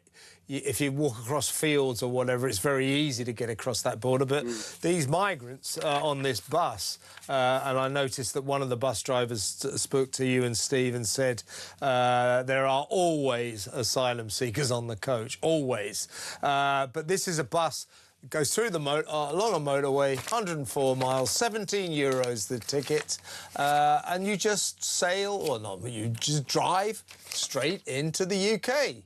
It's called the Common Travel Area, and frankly, it's turned into the backdoor route for asylum seekers or migrants to get into the UK, hasn't it? Yes, well, largely, yes. I mean, what some of the unionists I was speaking to earlier this week were saying was that there is no law enforcement. Just because you have a border doesn't mean to say you can't have spot checks, for example, at the bus stations. Yeah. And I mean, or at the train stations, that might kind of drive the trade a bit more underground, but at least there would be some efforts at enforcement. And the Irish government actually, when the flow of migrants was the other way, when migrants in Northern Ireland anticipated... Yeah, that was the Rwanda scheme exodus, yes. They were heading southwards, and the Irish government was setting up roadblocks on the southbound motorway, stopping these buses and in many cases detaining the migrants and then sending them back to the British mainland. So it was being done one way. I think but it's not being done. The Northway route is not being policed. It's just not enough. That's extraordinary. Well, while you're on, occasionally, but not as often as the unionists would like. I think. I mean, I don't know how near you got to Belfast, or you've been in Belfast in the last few days at all. But did you pick up on the kind of obvious febrile mood that there is now in Northern Ireland after that horror on Monday night? What's the feeling there? I was in Belfast. I was sort of watching some of the disturbances the night before last, and to some extent, it's the usual collections of sort of professional troublemakers out actually causing the riots. My sense is, and this is only from speaking to a few people, so put a slight health warning on it, that the majority of the riots and the rioters are taking place in unionist areas, not Republican areas. The area where the attack took place was actually a Republican area. One person who has good sort of contacts in the unionist community told me that basically the Republican paramilitaries have rather more control over their own people than the unionist paramilitaries. But he also said that this is the unionist paramilitaries allowing their communities to let off steam a bit, and also showing that they have a bit of weight. He said none of these protests take place without the paramilitaries say so. Now, I should stress that that's what he told me. I don't have any first-hand corroboration of that, but that's kind of the way it's going. I reckon, Colin, the people of Belfast in particular, I mean, they're really not keen on the idea, I have to say this for legal reasons, of an alleged beheading on the streets of their city. So I think that kind of incident is likely to lead to trouble, particularly in a troubled area like Northern Ireland and Belfast. Colin, listen, thanks very much for coming on. I really appreciate you talking to us. That's Colin Freeman, freelance journalist from The Telegraph, who was involved in a project to hop aboard the bus to the promised land. So for example, our Sudanese friend, he got a bus, I think he got a bus from Paris, and they sailed across the sea to Dublin, and then he got on this bus from Dublin to Belfast. But from Paris to Dublin, once they're inside the EU, I mean, there's no real border checks. So Ireland's part of the EU. So getting from France to Ireland, that's obviously no questions asked. But there should be questions asked before they get across the border into the UK, into Northern Ireland, but there aren't. Michelle O'Neill, the joint First Minister, Sinn Féin Michelle, when asked about this porous border, it's not porous, it just doesn't exist, really. She said, oh, that's fake news. It's not fake news. I'll tell you what's fake news is her denial. This woman, Sinn Féin, she's Sinn Féin, she goes, it's terrible to see young men, it's terrible to see people running around Belfast with masks causing terror. Yeah, well, she'd know all about that, wouldn't she? Sinn Féin, come on! Man, it's crazy, isn't it? Right, let's go to break. Next up, we're going to talk about the rape gang scandal, and we're going to talk to activist and survivor of the Rotherham child sexual exploitation saga. That's Sammy Woodhouse, and there's a reason for this. We'll talk to Sammy next. Stay tuned.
across the UK, on DAB+, on YouTube, on your mobile, and on your side. This is Talk. Welcome back. Now, Baroness Louise Casey, who authored that landmark report on the rape gang scandal, we're talking about 250,000 victims, mainly young, vulnerable white girls, many of them underage, exploited, preyed upon by gangs that were predominantly Muslim men of Pakistani origin, Pakistani heritage. That's what we're talking about. Louise Casey, whose report actually finally spurred our Prime Minister into calling a public inquiry. He didn't want to do that, but he's done it because of Louise Casey. She now says that some of these kids, these poor kids, got prosecuted for crimes that they didn't really commit, including prostitution. They were raped and they were prosecuted for prostitution. That is the depth and the gravity of this abysmal scandal. Now, Baroness Louise Casey said that these children, are still being failed. She called on the government to quash all of these convictions of victims who were criminalised when they should have been protected.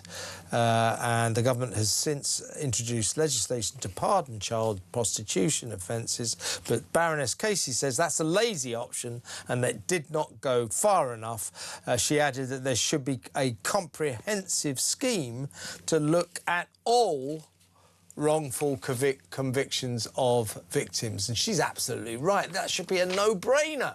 These poor kids, these poor girls, convicted of crimes when they were the victims of the worst kind of crimes. And this government can't even bring itself to get round to pardoning them. Absolutely outrageous. Let's talk to activist and survivor of the Rotherham child sexual exploitation scandal, Sammy Woodhouse. Welcome to the show, Sammy. Well, you heard what I said there. I mean, that is... I didn't realise this. I mean, we knew that some poor kids outrageously ended up getting convicted themselves as if they were prostitutes, they'd done something wrong, when in fact they were raped. I didn't realise that they hadn't all been pardoned. What are your thoughts on this? Well, I agree with what Louise Casey's saying, and this is something that happened to me as a child, so I am currently sat here still criminalised, which I'll go into a little bit more in a moment. But I first, started talking about this issue over a decade ago. So I met with the then Prime Minister of the United Kingdom, David Cameron. I told him what was happening, not just in Rotherham, but around the country. I met with ministers, MPs, police and crime commissioners, chief constables, and I launched a campaign. It was dubbed as Sammy's Law. And that campaign was to pardon victims such as myself, because it's just absolute insanity that children should be criminalised and not the people, these men and women that are forcing us to commit these crimes. And the campaign was actually very well received. Should be. So it should be, Sammy. So it should be. What did you get convicted of? What were you convicted of? So, for an example, I was caught half naked in bed with Arshad Hussain. It was known to the authorities I was a missing child. I think this was just after my 15th birthday. The police arrested me and not him because I had a baton in my bag, which is classed as a dangerous weapon. So I was the one, facing the consequences for that, whilst he was allowed to walk free. But I last year contacted the CCRC because what I was saying is that there should be a process that we can go through to have our criminal records looked at. Exactly what Louise has been saying. And that process can be the CCRC. Now, what you have to do is provide no evidence that they didn't know at the time when you was convicted. So I had my perpetrator sentenced to 35 years. There was obviously all these reports and all this overwhelming evidence that I could now provide. Now, the CCRC told me that they didn't consider that as new evidence because when I was criminalised at 15, the authorities already knew I was being exploited. Now, what's more frustrating... Sorry to interrupt, Sammy. Well, you were convicted of carrying an offensive weapon, were you? So, on this occasion, I was convicted of ABH, but you know, I was coerced into other crimes. So, for example, for my 15th birthday, he took me on an armed robbery. You know, that was my birthday present. So, if you talk to children throughout the country, they're being forced to carry drugs, weapons. You know, there's all sorts of things happening, and if they don't do as they're told, they're faced with sexual assault, rape. You know, we even know that some children have been murdered. And, you know, again, as I say, it's so frustrating because we're the ones being criminalised while these people are roaming the streets. All children should be pardoned. Do you know how many kids we're talking about? As I was saying, I don't think people often get across the sheer scale of this scandal, the biggest sex scandal in British history, that there are 250,000 victims out there. But how many of them were criminalised? Do you have any idea of the number? We don't know. Well, at least I don't know, because what we know as well is that they haven't been keeping the correct data. And what you've also got to remember, there's a lot of children that go under the radar. Now, you know, some people think that this is only happening to little girls. I tell you right now, it's not. It's happening to boys as well. And I think we always forget to mention boys, and I think they need to be acknowledged. But again, this is happening throughout the country, and it's not something of the past, Kevin. It's something that's happening right here, right now. And I remember when I was sat with the Home Office and they said, Sammy, we don't need to put anything in place because your campaigns change the country. That's absolutely insane. Of course, we need to put things in place. There needs to be training. There needs to be funding. There's still professionals in our country that don't even understand criminal exploitation and that are still blaming children. There's no excuses. People in power have known about this for over 14 years. The evidence is there. They're not acting. It's not good enough. Do you know when the public inquiry that Labour so reluctantly finally called is going to start?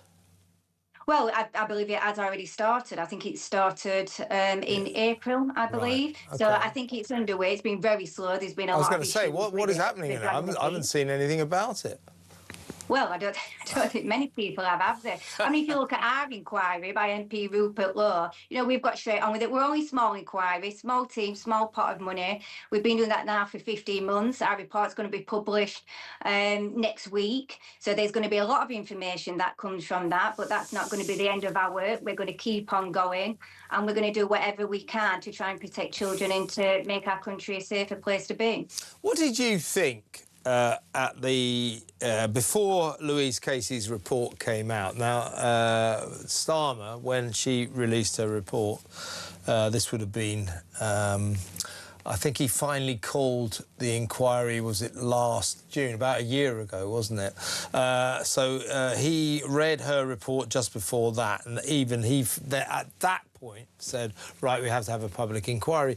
What did you think before then, when people like Jess Phillips, the alleged safeguarding minister, and other MPs, and indeed Starmer, were saying, we don't need a national inquiry into this.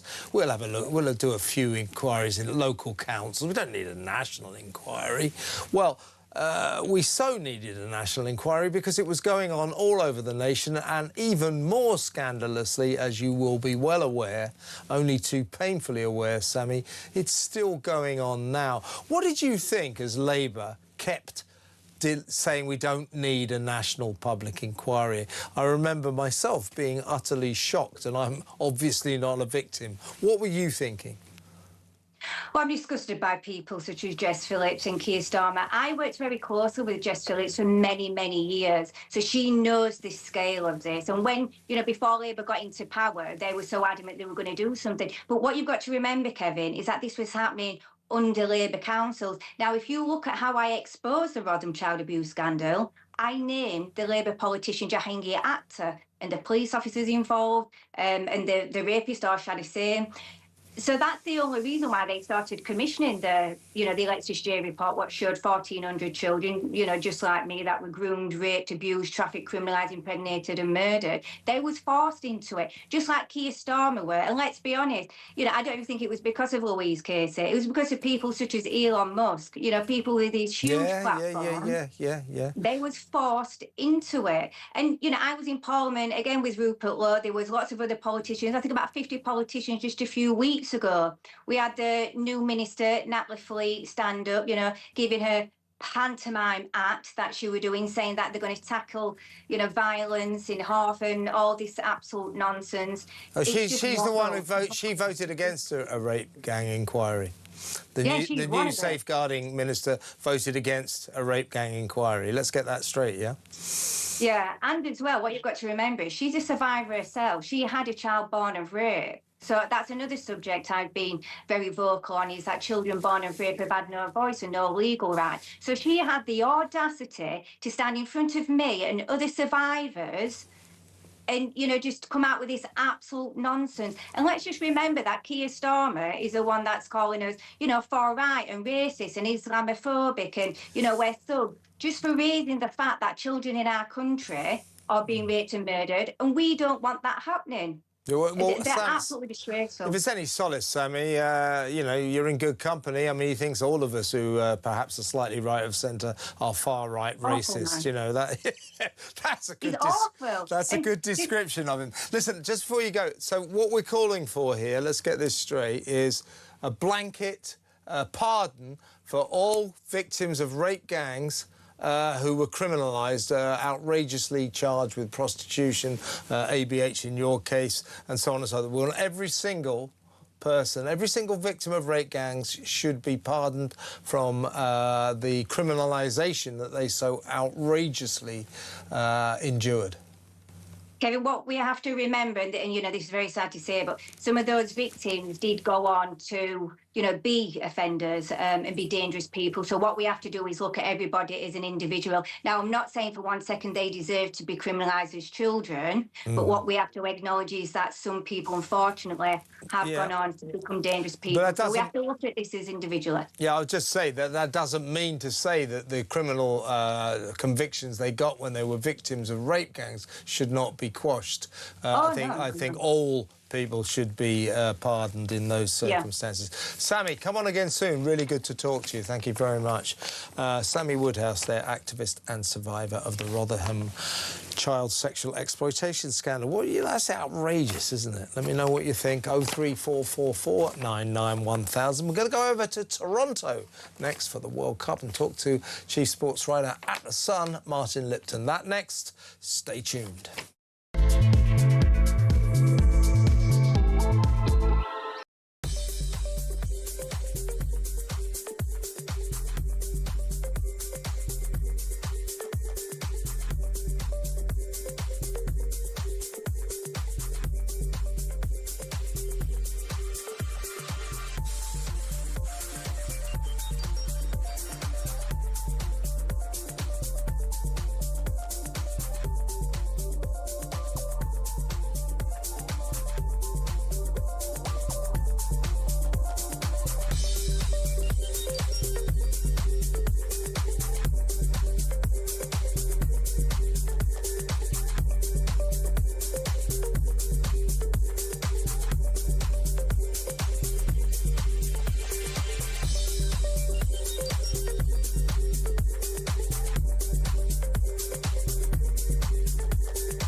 Violence on the streets, there's no excuse for that, and if there are protests following this, I just hope that they remain non-violent. I mean, you can understand the community concerns after an attack like that. People were saying all around the world, that's what British people now think. Have a listen to Rob from yesterday. Morning, Jez. Well, yes, rightly, you shouldn't condone what happened. What else have people got to do? The political class are not listening.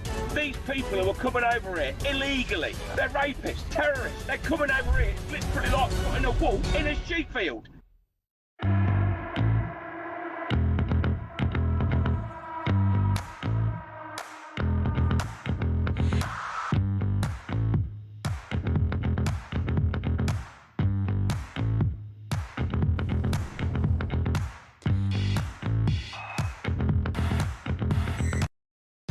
across the UK.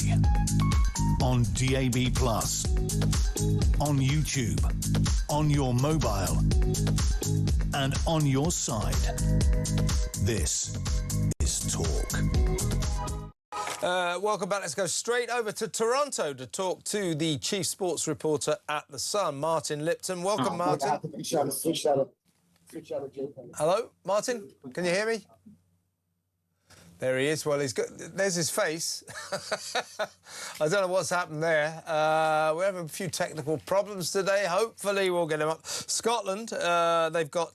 This is their return to the World Cup after 28 years. They're going to play their first World Cup match for that period of time when they meet Haiti in Boston. That's on the 14th of June, and you can watch that if you're lucky enough at 2 a.m. 2 a.m. British time. That's their opening Group C clash. They're going to win that because they're going to face Morocco and Brazil later in the group stage. My friend Ali Ross, the TV critic of The Sun, is over there. He says he'll be back straight after the group matches. Talk about pessimistic. So we're trying to get hold of Martin on the phone now. Also, former Watford and Wales player, very sad, Kenny Jackett. He managed clubs as well, including Wolves, Millwall and Swansea. He's died aged 64. I think we've got Martin on the phone. The wonders of Zoom have failed us. Martin, thanks for joining us audio only. We saw your handsome features briefly, and then you've faded away. Now, I was just talking about Scotland. You're in Toronto, but Scotland play their first World Cup match for 28 years when they meet Haiti in Boston tomorrow. What do you think? They're going to beat Haiti, but then they've got Morocco and Brazil. Perhaps a tough group, right? Yeah, I mean, realistically, if you win one match, you go through with this bizarre Byzantine system of 48 teams down to only 32. So Scotland would expect to beat Haiti. They've never, as you know, qualified for the knockout stages of a major tournament. So doing so would be a huge, huge achievement for Steve Clarke and his players. And they've certainly got the quality to do that. But we said that in the past when they drew with Iran and lost to Peru and got beat by Costa Rica, etc., etc., etc. So Scotland's ability to fail at the first hurdle is almost legendary. This is the chance for them to put all that to one side. And I think, you know, a lot of expectations are on Shankland, the striker, who's just moved from Hearts, and also, of course, McTominay, who's been absolutely outstanding for Scotland and Napoli over the last 2 years. So there's real expectation and hope. There's still a few. When I arrived, I was a bit perplexed. I arrived in Toronto yesterday, and there were loads of Scottish fans who were on the same flight from New York, and I'm thinking, you've gone to the wrong place, mate. I'm a bit concerned. Knowing them, they'll put their kilts on and walk from there. Well, I mean, I'm sure they could walk 500 miles and then... There you go. By the way, pop fact, I'm going to see the Proclaimers tomorrow night at an open-air concert in Chelsea. So there you go. That's serendipity. But my friend, your colleague, The Sun's brilliant TV critic, Ali Ross, he's over there for the matches, and he told me yesterday, he said, don't worry, I'll be back straight after the first group. I think he's being a bit pessimistic, don't you? Yeah, I do. I think everything's there for them. I mean, it would be a real disappointment having done so well to qualify, and particularly that astonishing game against Denmark, which they won 4-2 with three of the best goals you'll ever see. Yeah, man, they were great, weren't they? You want them to do it. I think everyone does. I know the Scottish reporters are relatively bullish about them, which just hasn't always been the case. But it's all about tomorrow. If they win that game, everything's fine. If they don't win the game, it's going to be a struggle. So it really is. The whole World Cup comes down in many ways to the next 90 minutes for them. Indeed. What's your first game in Toronto? I've got Canada versus Bosnia kicking off in 2 hours. Now, it was supposed to be Canada versus Italy or Canada versus Wales, and in fact it's Canada versus Bosnia. But there you go, that's the beauty of international sport. That's the way the chips fall. Now, I've got to get your take, Martin, while you're on. We haven't got too much longer, but your estimation of England's chances. I mean, with group-wise, we should do that, but the draw means if we get through the quarter-finals, the likelihood is we'll meet Brazil. That seems like a bit of a roadblock, doesn't it? England have never beaten Brazil in a competitive match.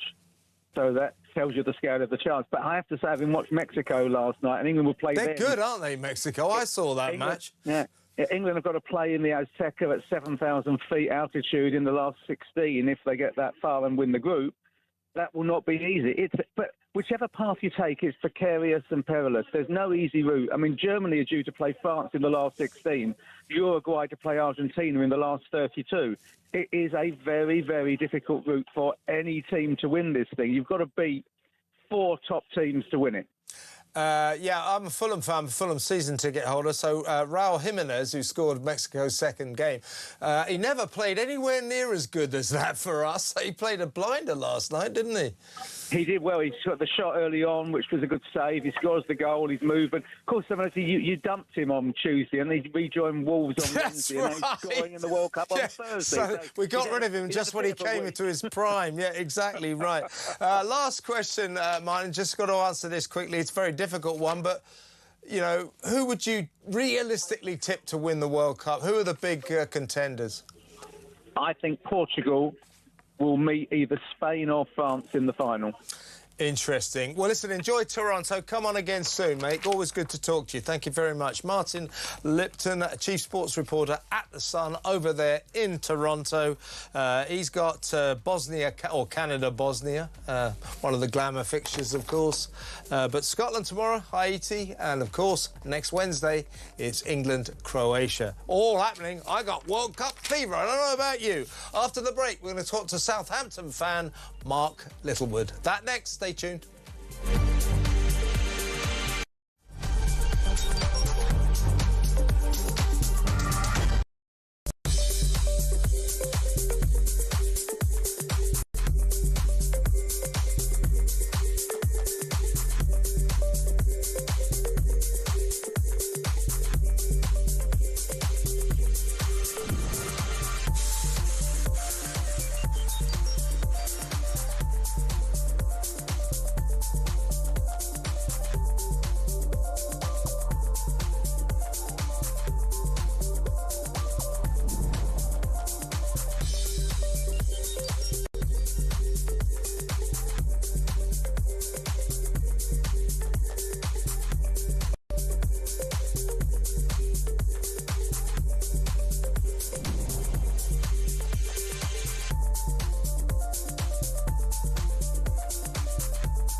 Across the UK, on DAB+, on YouTube, on your mobile, and on your side. This is Talk.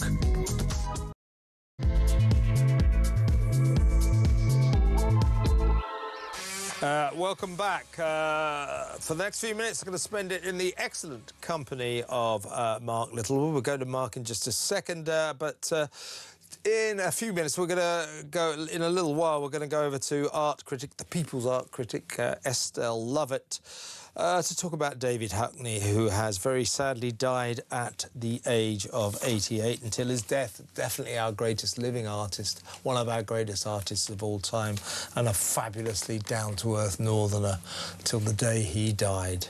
Great guy, fantastic artist. Talk about David in just a little while. He would be Sir David, but he turned down his knighthood in 1990 because he said, "Oh, I don't like a fuss." I love that. But let's go over to Mark. Hi, Mark.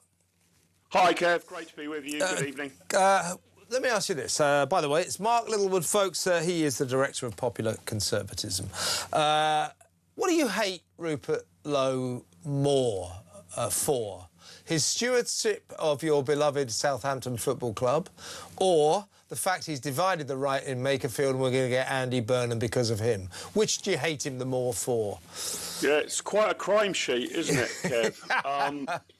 I mean, in fairness, he did quite a lot of good for Southampton Football Club. It went badly wrong at the end, but it's only thanks to Rupert Lowe that we ever moved from... Do you remember our old stadium, the Dell? The Dell, yeah. I've been to the Dell. It wasn't much of a stadium, yeah, I remember. It wasn't much of a stadium. It was like, you know, half the size of Craven Cottage, your beloved Fulham Stadium, and kind of crammed into the middle of a housing estate.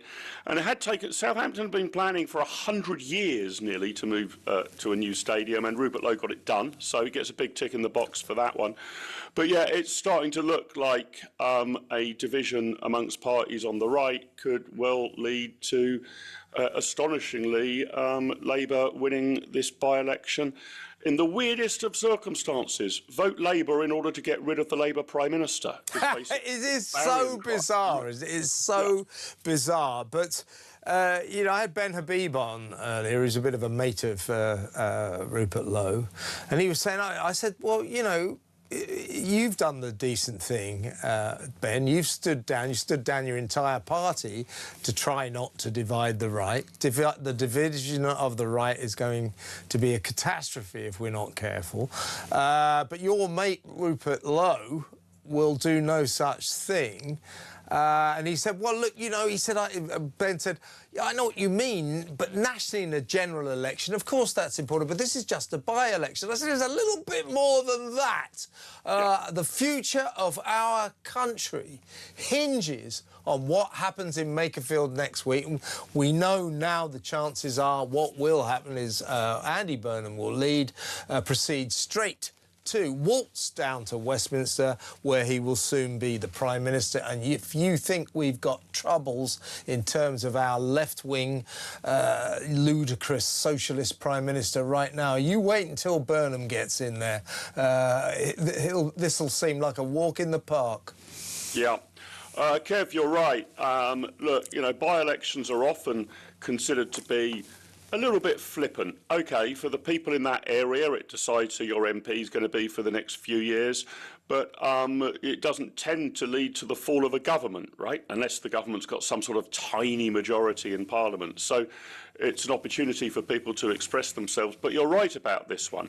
And I know a lot of people have said that this could be the most consequential parliamentary by-election almost forever, but certainly in our lifetimes. There was a very important by-election in Oxford in the 1930s, became known as the Munich by-election, regarding what position people took on the appeasement of Hitler. But we have to go back to the days of Adolf Hitler to find a by-election this consequential. And a division amongst parties on the right of centre opposed to the Labour Party could facilitate the coronation of a new Prime Minister who, and I agree with your implication, Kev, is likely to be even more ruinous than our present Prime Minister. And I don't think anybody should take that lightly. Look, the oddity here is this, isn't it, right? I mean, that Nigel Farage and Reform now find themselves on the flip side of the coin. For years, the Conservative Party were saying, don't run against us, don't split the vote, you'll let Jeremy Corbyn in or whatever. And Nigel Farage and his previous parties under various different guises said, I'm running anyway, I'm going to try and keep you honest. And now if you take Reform to be be the leading party on the right of centre. They certainly are in terms of the opinion polls. Obviously, they've only got a small handful of MPs, but have led in the opinion polls for ages now. They've now got that strategic problem. And whatever happens in this by-election, Kev, this is going to be a massive strategic problem for the right.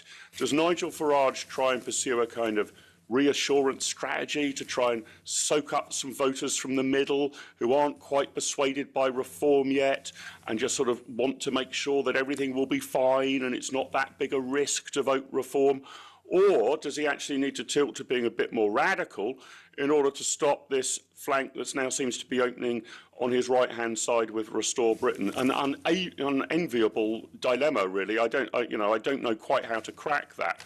Overall, however, surely to God, everybody who is on the right of centre needs their heads examining or knocking together to make sure that when the big electoral battles arrive, there is something approaching some degree of unity. You shouldn't be playing party politics with the future of the country, in my view. Yeah. How we bring that about, I don't know, but that's my devout wish. Without that, the chances are you'll have a cabinet secretary called Zach Polanski, and that doesn't bear thinking about. Now, let me ask you about the big story of yesterday and today, of course. That is the resignation of the Defence Secretary, John Healey, and his deputy, the decorated military veteran, Defence Minister Al Carnes, who followed John out of the door. We put together this little montage and have a look at this, and then we'll have a chat. Watch this. Principled resignations in politics are rare, but I think that's what we saw yesterday from John Healey and from Al Carnes. They're leaving because the government will not commit to increased defence spending at a time when we've probably never been more under threat. The government happy to splurge vast amounts of money on disability benefits for those that don't need them, tens of billions a year on a mad net zero agenda, and much else. And yet, defence has gone back to the bottom of the pile. And just think of it. Our nuclear submarines aren't working. It took us 3 weeks to send a single vessel to Cyprus at the outbreak of the Iran war. We are frankly defenceless. It's a serious situation, which means the Prime Minister has failed in his primary duty, which is to protect the country. My first duty, the duty above everything else, is to keep our country safe and to keep our people safe. That is the top most important duty of any Prime Minister, and it's the one, as I say, that I hold very, very close every single day. Well, I think that makes my point very clear. This is a Prime Minister, Mark, that does not prioritise defence. This is a government that sees welfare as more important than warfare. After the resignation of John Healey, all the lefties, the backbench Labour MPs, certain people in the Cabinet as well, apparently in private, are all going, that awful man, Healey. He wants to prioritise spending on defence over schools and hospitals. Well, you know, spending on schools and hospitals is very important, but it isn't as important as spending money on defence. When Healey went to the Chancellor just a few days ago, Rachel Reeves, and said, I need £28 billion in order to honour the Prime Minister's promise to boost defence spending to come somewhere near our NATO commitments. She said, well, I'll give you 10 billion. They had a stand-up row. The next day, the Prime Minister phoned Healey and said, I'm afraid I'm sticking with Rachel from accounts. Healey, down the phone, he said, can you come into number 10 and discuss this, John? Healey, down the phone, went, no, I quit. Bang. This is what's going on. Our government prioritises welfare spending, spending on net zero, over the defence of this nation. That is an abrogation of every government's sacred duty, and that is to keep us safe. This is extraordinary. This is catastrophic. Yeah, I agree with that. And I thought Nigel Farage in that clip that you showed was very generous to Healy and Carnes. I think it is a principled resignation, but you might also take the view that this Prime Minister might not be long in office, so it might not be a career-ending resignation, that you can send a signal and you might be calculating and crunching the odds that you'll be... Let me tell you, just to stop you for a second, Mark. Yeah, I take your point, but I'll tell you what, if Andy Burnham gets in, he won't be rehiring John Healy. He'll be sticking with, I assume, Dan Jarvis, the new Defence Secretary, or anyone who's prepared to be a patsy to this Chancellor who won't give Defence any money. He won't let John Healy get back in. So I do think, to be fair to both John and Al Carnes, that was a good old-fashioned, principled resignation. Don't see that often in Westminster. Fair. That's a fair point, Kev. I may be being unduly harsh on people who are on the other side of the political ledger. I mean, certainly their analysis is correct, both Healy and Carnes. And I think you're right as well, that we have now got into a situation in which we make government spending decisions completely the wrong way round, OK? The first priorities are the defence of the realm, the defence of our borders, and I would add to that, the operation of a good policing and justice system within our borders. Those are the basic essentials that you have to spend, that you have to raise money for in order to make sure that those are operating fine.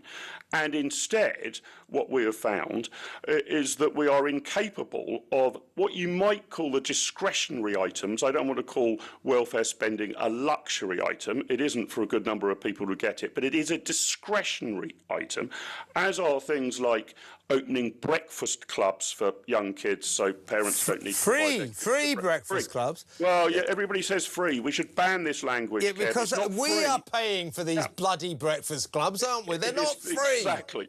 It is not free. It is merely unpriced. Somebody is actually paying for it. Now, all of those things you can argue about whether they're good to have, whether parents should be providing breakfast, but they should be downstream of any decision about the protection of the country itself.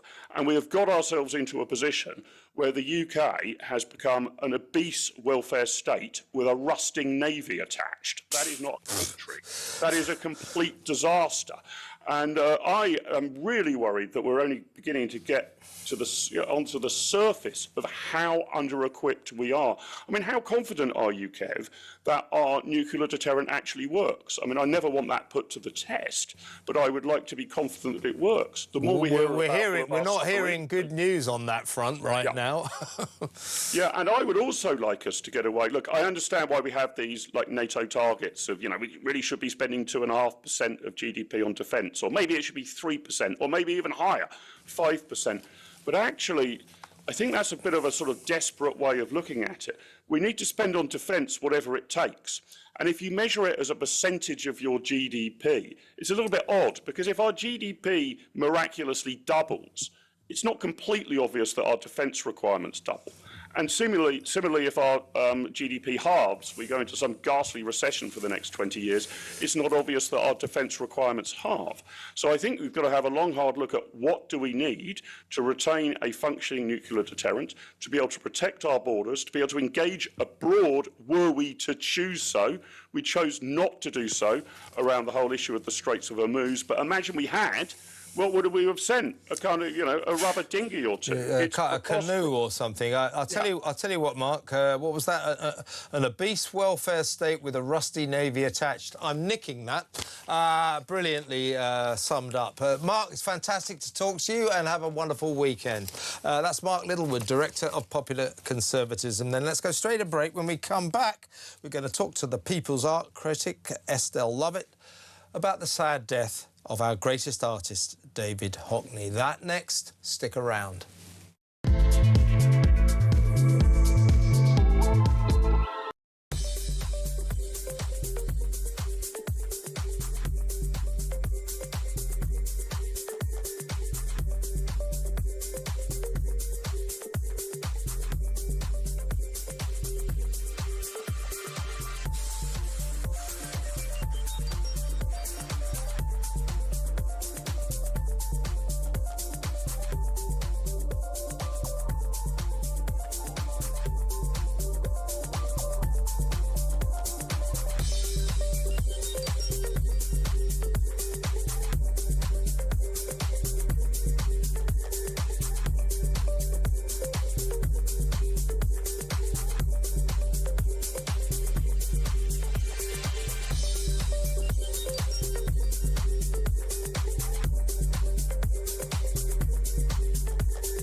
violence on the streets, there's no excuse for that. And if there are protests following this, I just hope that they remain non-violent. I mean, you can understand the community concerns after an attack like that. People were saying all around the world, that's what British people now think. Have a listen to Rob from yesterday. Morning, Jez. Well, yes, rightly, you shouldn't condone what happened. What else have people got to do? The political class are not listening. These people who are coming over here illegally, they're rapists, terrorists. They're coming over here. It's literally like putting a wolf in a sheep field.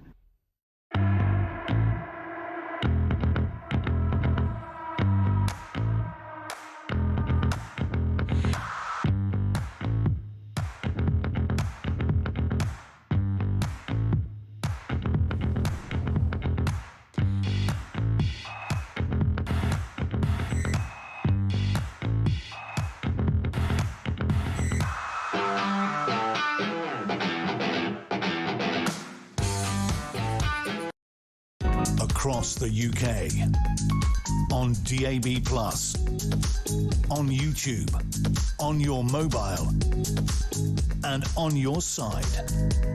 This is Talk. Well, he's definitely my favourite artist of all time, anywhere, I mean that. And he certainly, until his sad death, was Britain's greatest, this country's greatest living artist. But even in death, I would suggest he's one of our greatest artists of all time. He is, of course, David Hockney, who has sadly died aged 88. Let's go over to the People's Art critic, Estelle Lovett, for an estimation of this man's incredible career. Welcome, Estelle. Well, first of all, how would you define the nature of David Hockney's unique genius? Oh, my goodness. Well, he's the nation's most favourite artist. We not only admire him, we celebrate him. He changed the course of 20th and 21st century art like no other artist has done, really. Career spanning 7 decades, whether it be the swimming pools in California or the Yorkshire landscapes or the stunning portraits. You know, even Harry Styles was painted by David Hockney. And he changed how we looked, experienced and understood the world. Apart from the art world, the world itself, how we understood it, how we look at it, how we appreciate it. And of course, I just want to mention his smoking. Yeah. You know, he was a smoker right to the very end. And I remember going into the gift shop of one of his exhibitions, and they sold ashtrays, which, but wait, which had an image, one of his paintings in it. But they weren't calling it an ashtray, they were calling it a trinket tray because, of course, you know, smoking isn't done yet. But he said, I am what I am. And he knew from when he was an 8-year-old boy that he wanted to be an artist. And it's funny because his art teacher at school, in the report, the art teacher said, young David, you know, enthusiasm for art is not enough to make you have a career in art. But the enthusiasm sustained him, didn't it? And I loved it, how down-to-earth he was. When he was offered a knighthood, which he, of course, so richly deserved in 1990, he said he turned it down, and when asked why, he said, well, I didn't want to make a fuss. Yeah. And he could mix with anybody, you know, from Prince Charles as he was then and the late Queen Elizabeth II, or Peter Blake, or Andy Warhol, Ossie Clarke, Wayne Sleep. You know, he mixed with them all. And, you know, it's lovely. He lived colour, he wore colour.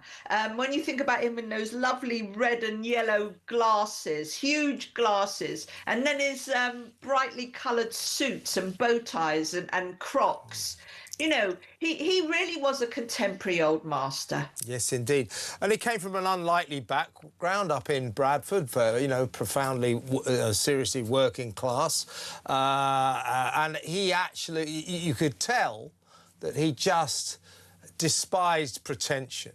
I went to that brilliant Sensurround experience in King's Cross a few years back, where it was all his paintings all around, the kind of booming at you with this amazing commentary by the man himself, booming through. It was really amazing. And in it, he was sort of asked, well, could you sum up what your mission is and, your genius and what it is that you feel that your role is, life is. And he just said, well, I just make pictures, really. That was it. That's how he summed up his career. I just make pictures, really. Astonishing. He was so humble. Yeah. So humble. Yeah. None of this big sort of ego, and very sensitive and intelligent as well. It wasn't just that he was creating images, which some people say, oh, look childlike and graphic. He designed ballet stages. He designed for the royal courts, for the operas. He had synesthesia, where basing colours in response to music that he heard. So that's what makes it really interesting. But he actually, he became more and more frustrated as technology improved. And we know he loved the fax machine. He used the fax machine to send off some of his images as artworks, as prints in inverted commas. We know that he used his iPad. Yeah, he loved using modern technology. I was just going to tell you, Estelle, the King, King Charles, has just released a statement. He said that David Hockney was a man of irrepressible charm, talent and constant innovation, and he paid tribute to one of life's true originals. This was a post on social media by the King, and he was one of life's true originals. And how would you define his art? What is that? A kind of preternatural realism? What is it? Well, don't forget he went through so many stages. He went from the pop art stage where he was depicting boxes of tea, as was Warhol, depicting boxes of Brillos. So, this sort of going from pop art, then going through to being inspired by Picasso and the Polaroid. Remember the little Polaroid cameras where you could print off the little square images, making collages like that? He loved technology. He loved the fact that we could combine it and help us to make our images more vivid. He was one of the first to use acrylic paint when it was new. Like the big splash, for example. That splash, a 2-second splash, and he said it took him a week to paint. And he did loads of splashes, didn't he? And he was asked why he kept painting swimming pools, and he said, well, I just sort of like the look of them, really.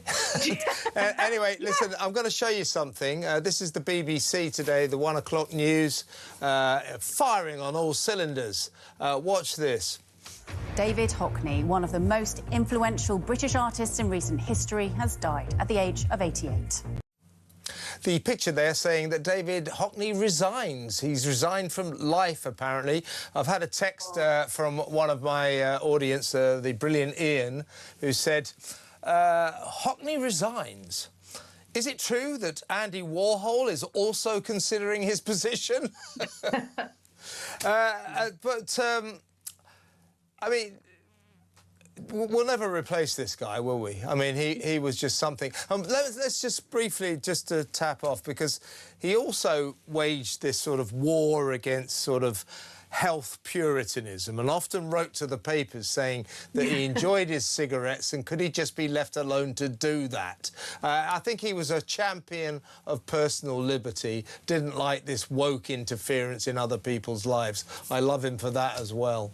Yeah, me too. No, me too. But also, let me just say this about, because you mentioned he was so inventive, and he was, but he became frustrated as well with modern technology. For example, the one-eyed slant of the camera, right? Which is why, who on earth other than him could have thought, right, I'm going to get my Jeep and I'm going to fasten many movie cameras on it, and maybe 9 or 15 all at one go, all recording something different, and then paint a huge 15-foot by 40-foot canvas of Yorkshire, although it's not just one canvas, it's made up of different panels, but so inventive. You know, I think that's why, you know, don't forget, like Vivienne Westwood liked him. She designed a jacket after him. Burberry designed a collection after him. He was voted one of the best dressed men. Yeah, he's a brilliant 50. dresser, a brilliant dresser. Did you ever meet him, Esther? I did. I was lucky to meet him and interview him. It wasn't a one-to-one interview. I was in a room with a whole lot of other journalists. How did you find him? What was he like?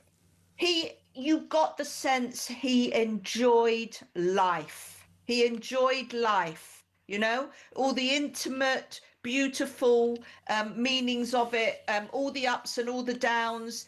He enjoyed the old masters. He was a man that was dealing with his love of life and the modern world. And I met him once. I met him once when I first moved to Los Angeles. I'm not kidding.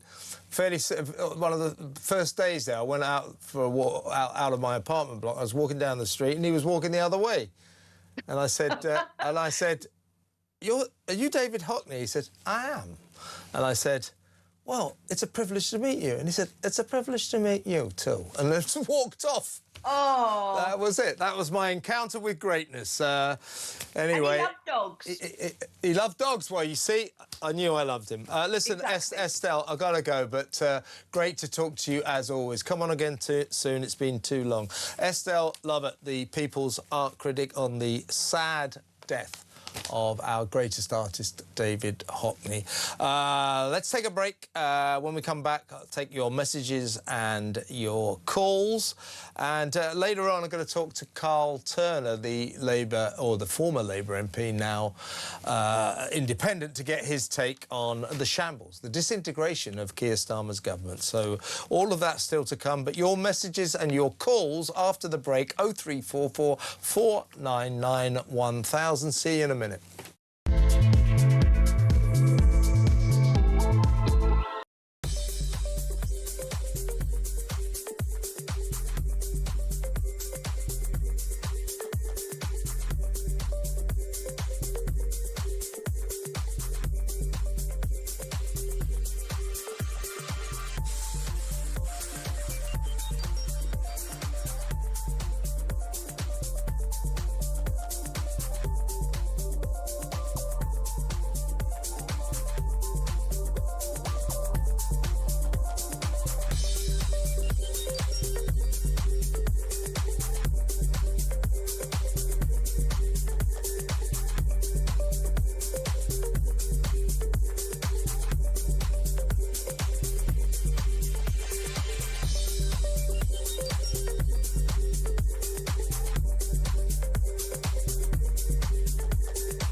Across the UK, on DAB+, on YouTube, on your mobile, and on your side.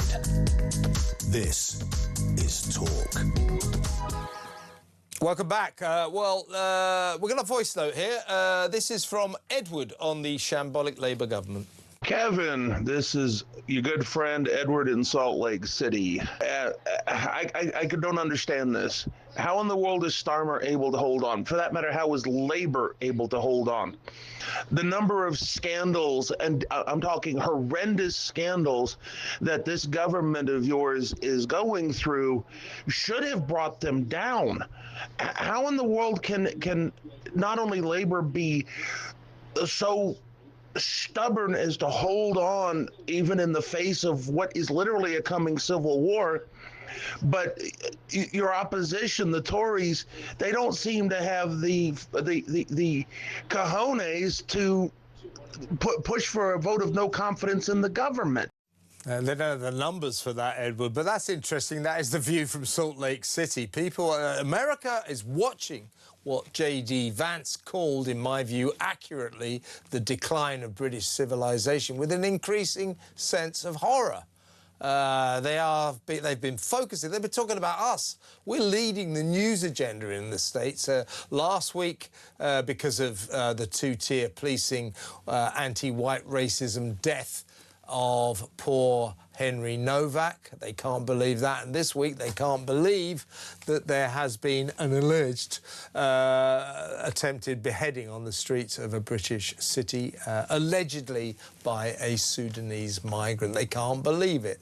We are leading the American news agenda. They look across the pond, they look across the Atlantic, and they go, what the hell is happening to the country that is the cradle of Western civilization and that encompasses the mother of all parliaments?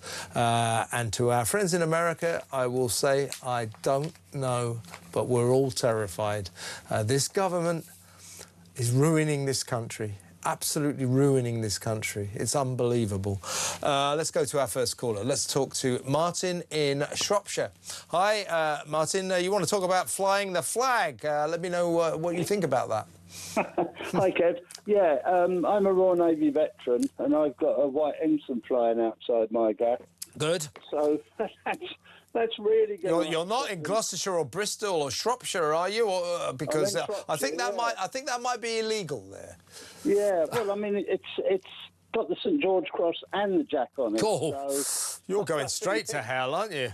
I know, just. What about the migrants who might live near you? Won't they be intimidated by your flag, Martin? Dare I say I don't care? Yeah, that's exactly what I've been saying. Yeah. You know, so what about there's a sense of cohesion and let's not intimidate the migrants. Look, let me just sort of say, I don't mind. In the end, if these migrants are here legally, you know, OK, fine. Yeah. But don't tell me I can't fly my national flag because it intimidates people, foreigners, many of whom broke into this country illegally. What is going on in this insane country, Martin? I don't think it's so much of the foreigners as it's the white do-gooders, the white apologists. Yeah. They're the ones. They're ashamed of this country. Yeah. And I don't know why. I really don't. It's got to stop. That's what I would say. World Cup, and we're not allowed to fly our national flag, the St George's Cross. They can stick that instruction where the sun don't shine.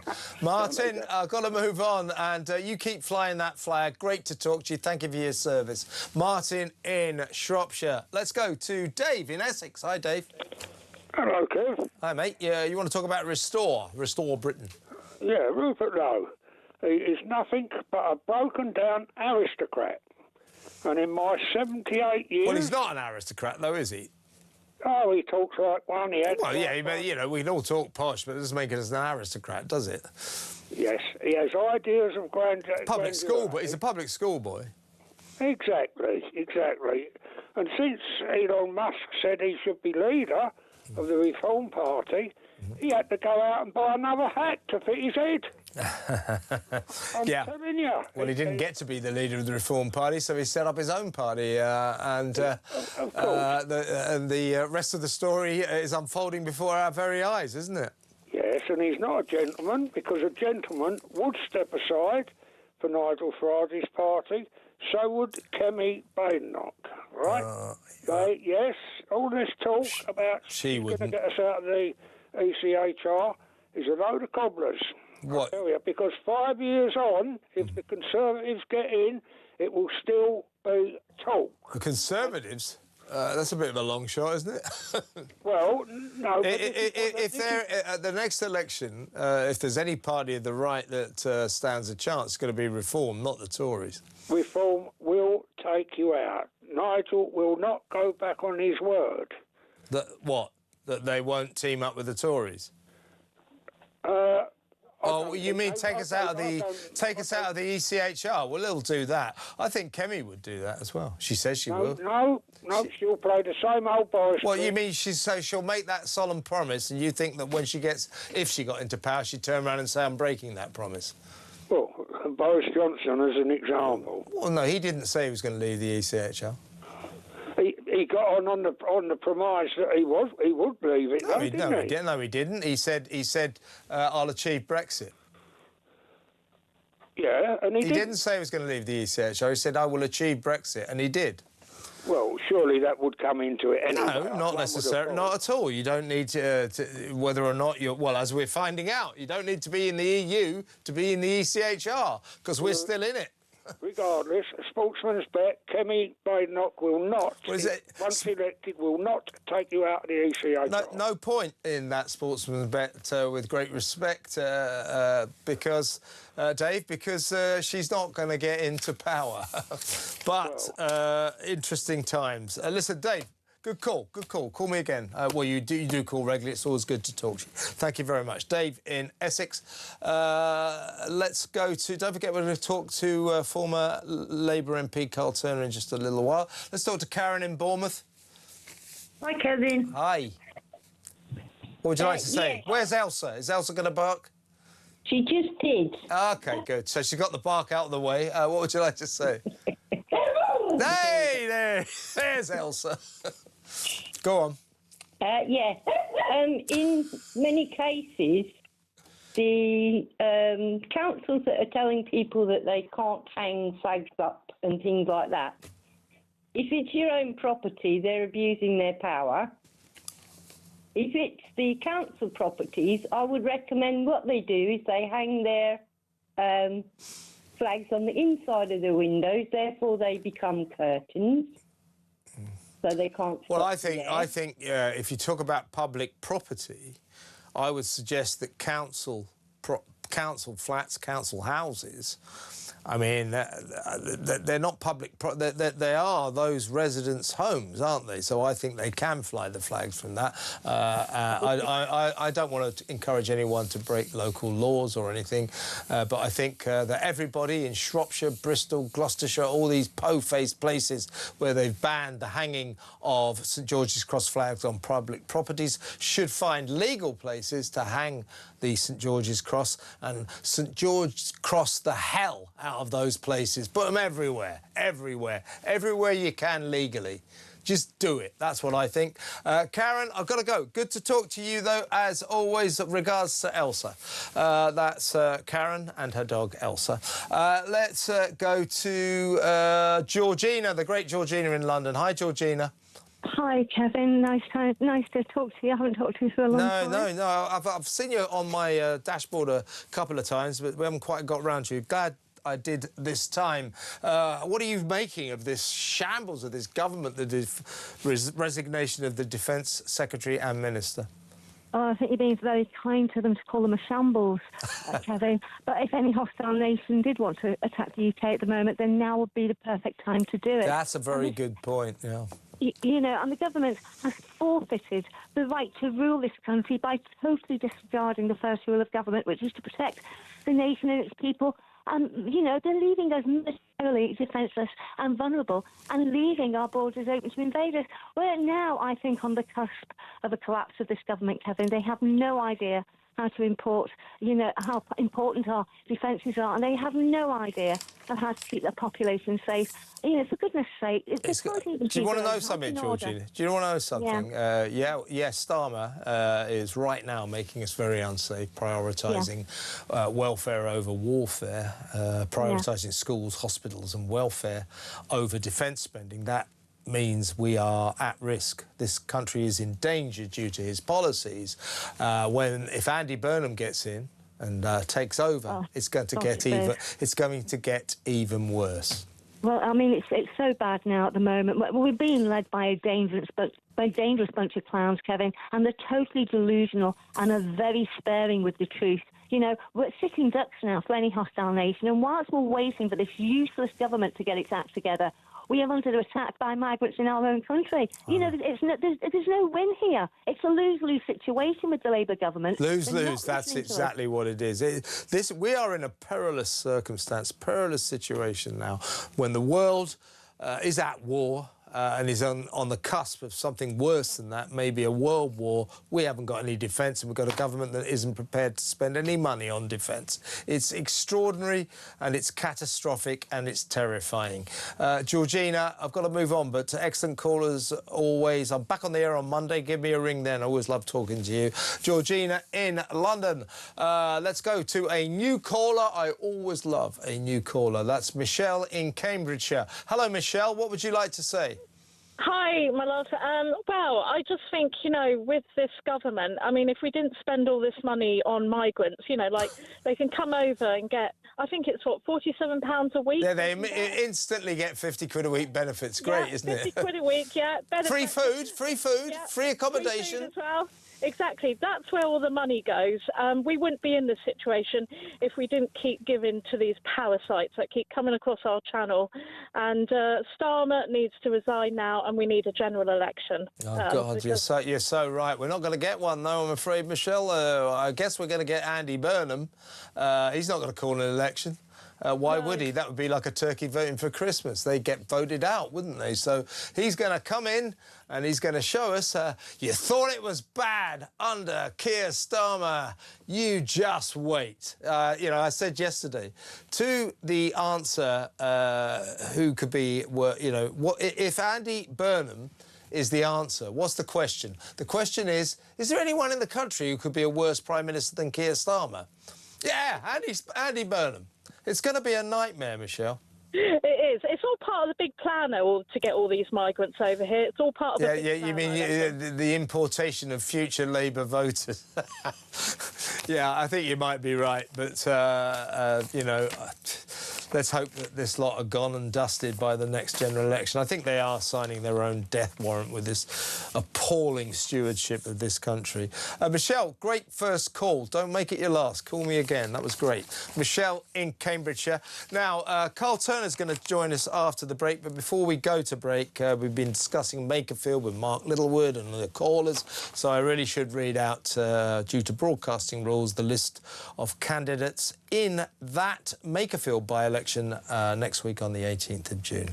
They are Jake Austin, Liberal Democrats, Count Binface Party, Andy Burnham, the Labour Party, Dan Clark, the Libertarian Party, John Dyer, Independent, Ed Gemmell, Climate Party, Paul Gould, Independent, Alan Howling, Lord Hope, the official monster raving loony party, Robert Kenyon, Reform UK, Robert Pownall, Protect the Wild, Rebecca Shepherd, Restore Britain, Sarah Wakefield, Green Party, Peter Ward, Rejoin EU, Michael Winstanley, the Conservative Party. That's the candidates at the Makerfield by-election. Let's go to break. Carl Turner next. Stay tuned.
Violence on the streets, there's no excuse for that, and if there are protests following this, I just hope that they remain non-violent. I mean, you can understand the community concerns after an attack like that. People were saying all around the world, that's what British people now think. Have a listen to Rob from yesterday. Morning, Jez. Well, yes, rightly, you shouldn't condone what happened. What else have people got to do? The political class are not listening. These people who are coming over here illegally, they're rapists, terrorists. They're coming over here. It's literally like putting a wolf in a sheep field.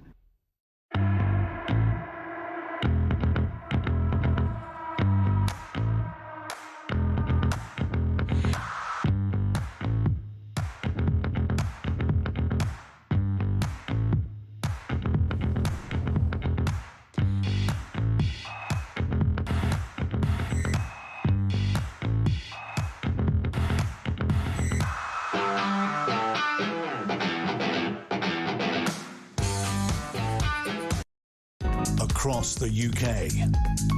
On DAB+, on YouTube, on your mobile, and on your side.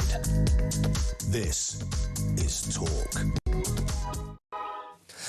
Welcome back. Look, we've got 10 minutes, 15 minutes or so. So let's spend that last few minutes of this show in the excellent company of the former Labour MP, suspended from Labour. He's now the independent member for Hull East, Carl Turner. Welcome to the show, Carl. I need to get your take on what happened yesterday. And what has emerged from that we have a government, at least according to John Healey and Al Kearns, the Defence Minister, that prioritises welfare, hospitals, schools, all very important, don't get me wrong, over defence. I would suggest there is nothing more important than defence. And this government is getting its priorities wrong, the Chancellor's getting it wrong, and Keir Starmer's getting it wrong by extension. Your thoughts?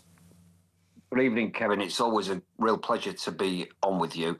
Look, I think the resignation of John Healey yesterday was catastrophic for the Prime Minister and for the Labour government. Why? Because he's popular not just with the Parliamentary Labour Party, but he's popular actually with members of Parliament across the board. He's popular, I think, with officials. He's very well respected.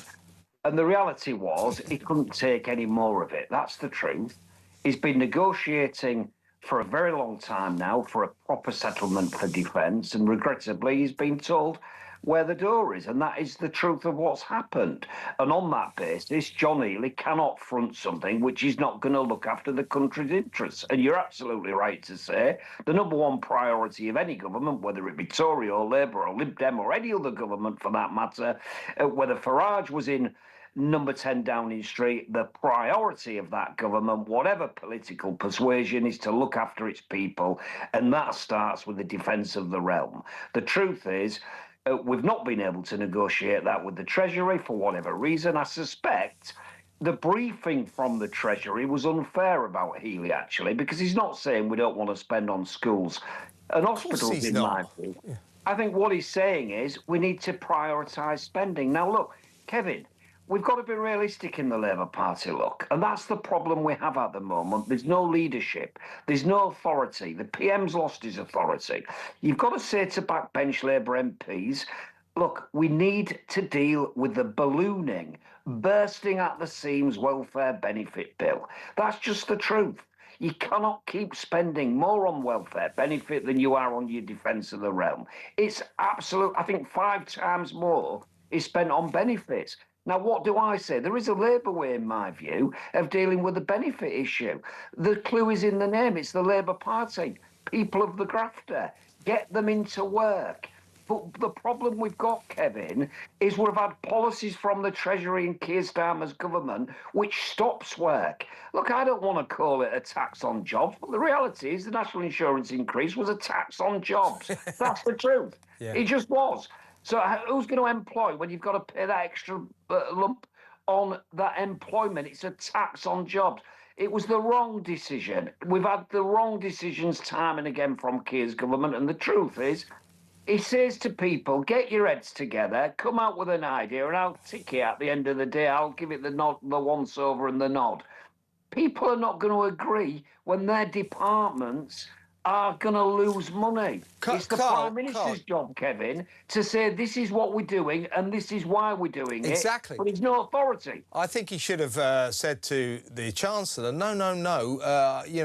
What John Healey's trying to do is to make good on my promise, the Prime Minister, to raise our defence spending to come somewhere near our NATO commitment. That's why he needed $28 billion. And when when Rachel Reeves said you could only have 10 billion and Starmer chose to back her, that was just so wrong. Now, you, Carl, live in the real world. I think the problem with your party, or your former party, or yeah, they are still your party, aren't they? You're just suspended. But there are too many people on the backbench, and probably in the cabinet as well, who put their ideology, their socialist ideology, about which they're entirely entitled to, but they put that ideology above the harsh realities of running a country. And so far as they do that, we're in trouble. Kevin, I think the problem was that this wouldn't happen under Tony Blair. It never did. And the reason was we get into government, right, without a plan. We didn't have a plan. Honestly, there was no plan. Yeah. We got in 24, July 24. We didn't know what Keir Starmer's vision was. We didn't know what his plan for government was. Civil servants will sell apples if you give them apples to sell. If you give civil servants these oranges, they'll sell the oranges. But if you don't give them anything to sell, they can't sell it. That's what's been happening. So we've been going round in circles, U-turn after U-turn. We're going to take $5 billion off welfare benefits, and then all of a sudden, no, we're not, because the PLP are not going to support it. Keir Starmer's got to put his foot down if he's the leader of the party and Prime Minister and say this is happening. If you don't like it, hard cheddar. But what you need to do with that, Kevin, is you've got to pitch roll, right? You've got to get the PLP on side. You've got to explain what your plan is and bring them with you. He's never done any of that. And if you've had the audacity or the temerity to say this is a crap idea, you get suspended. Yeah, listen, Angela Rayner has been out and about. She's been speaking at the Property Mark conference in London. She knows a lot about property. She's particularly keen on property on the south coast. But she was asked, what's going on. She said, where we've gone wrong is when we've deviated from what we really promised to people. Should we go further left or not? No, I think we should stay within our manifesto. I think we should deliver what we said we were going to deliver and be confident about that. We should be listening. She refused, by the way, to play what she called leadership football.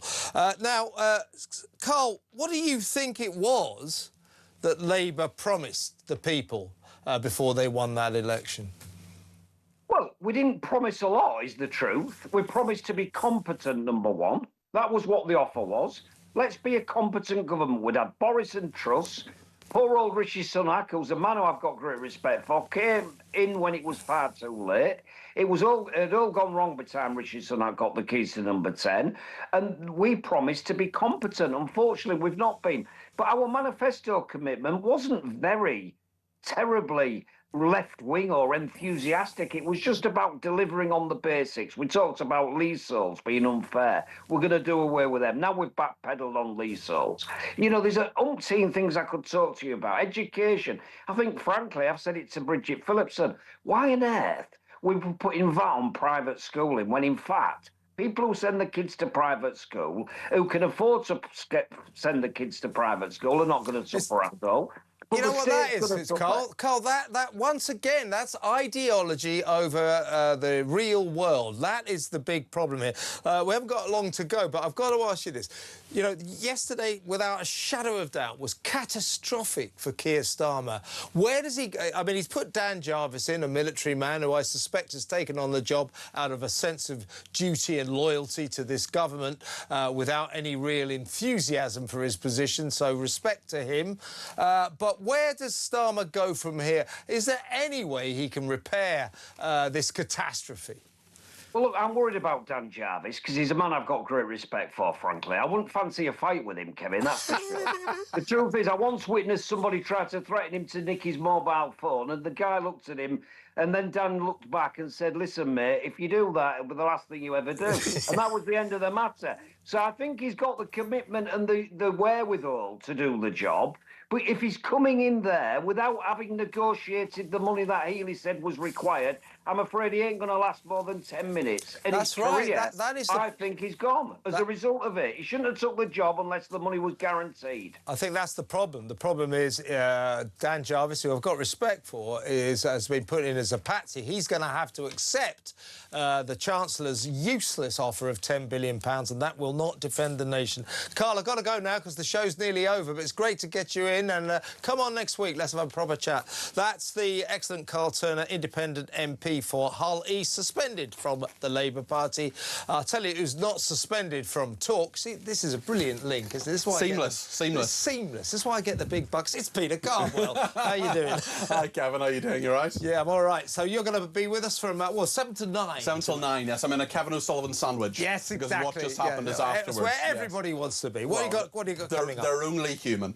We're talking about the Palestine Action. Latest dozens arrested outside court, activists sentenced. A number of them, one sentenced to 8 years and 8 months in prison for causing grievous bodily harm and criminal damage. We'll talk about the Iran deal that has been done, or we think it's been done anyway. It'll be undone tomorrow so they can make some more money speculating on oil prices. Exactly. And we're also talking about why Ireland is playing Israel in football behind closed doors. Could it be something to do with anti-Semitism? I think it probably could, given that it's endemic in Ireland. Really? Yes, it's That's outrageous. in the World Cup, yeah? No, in UEFA.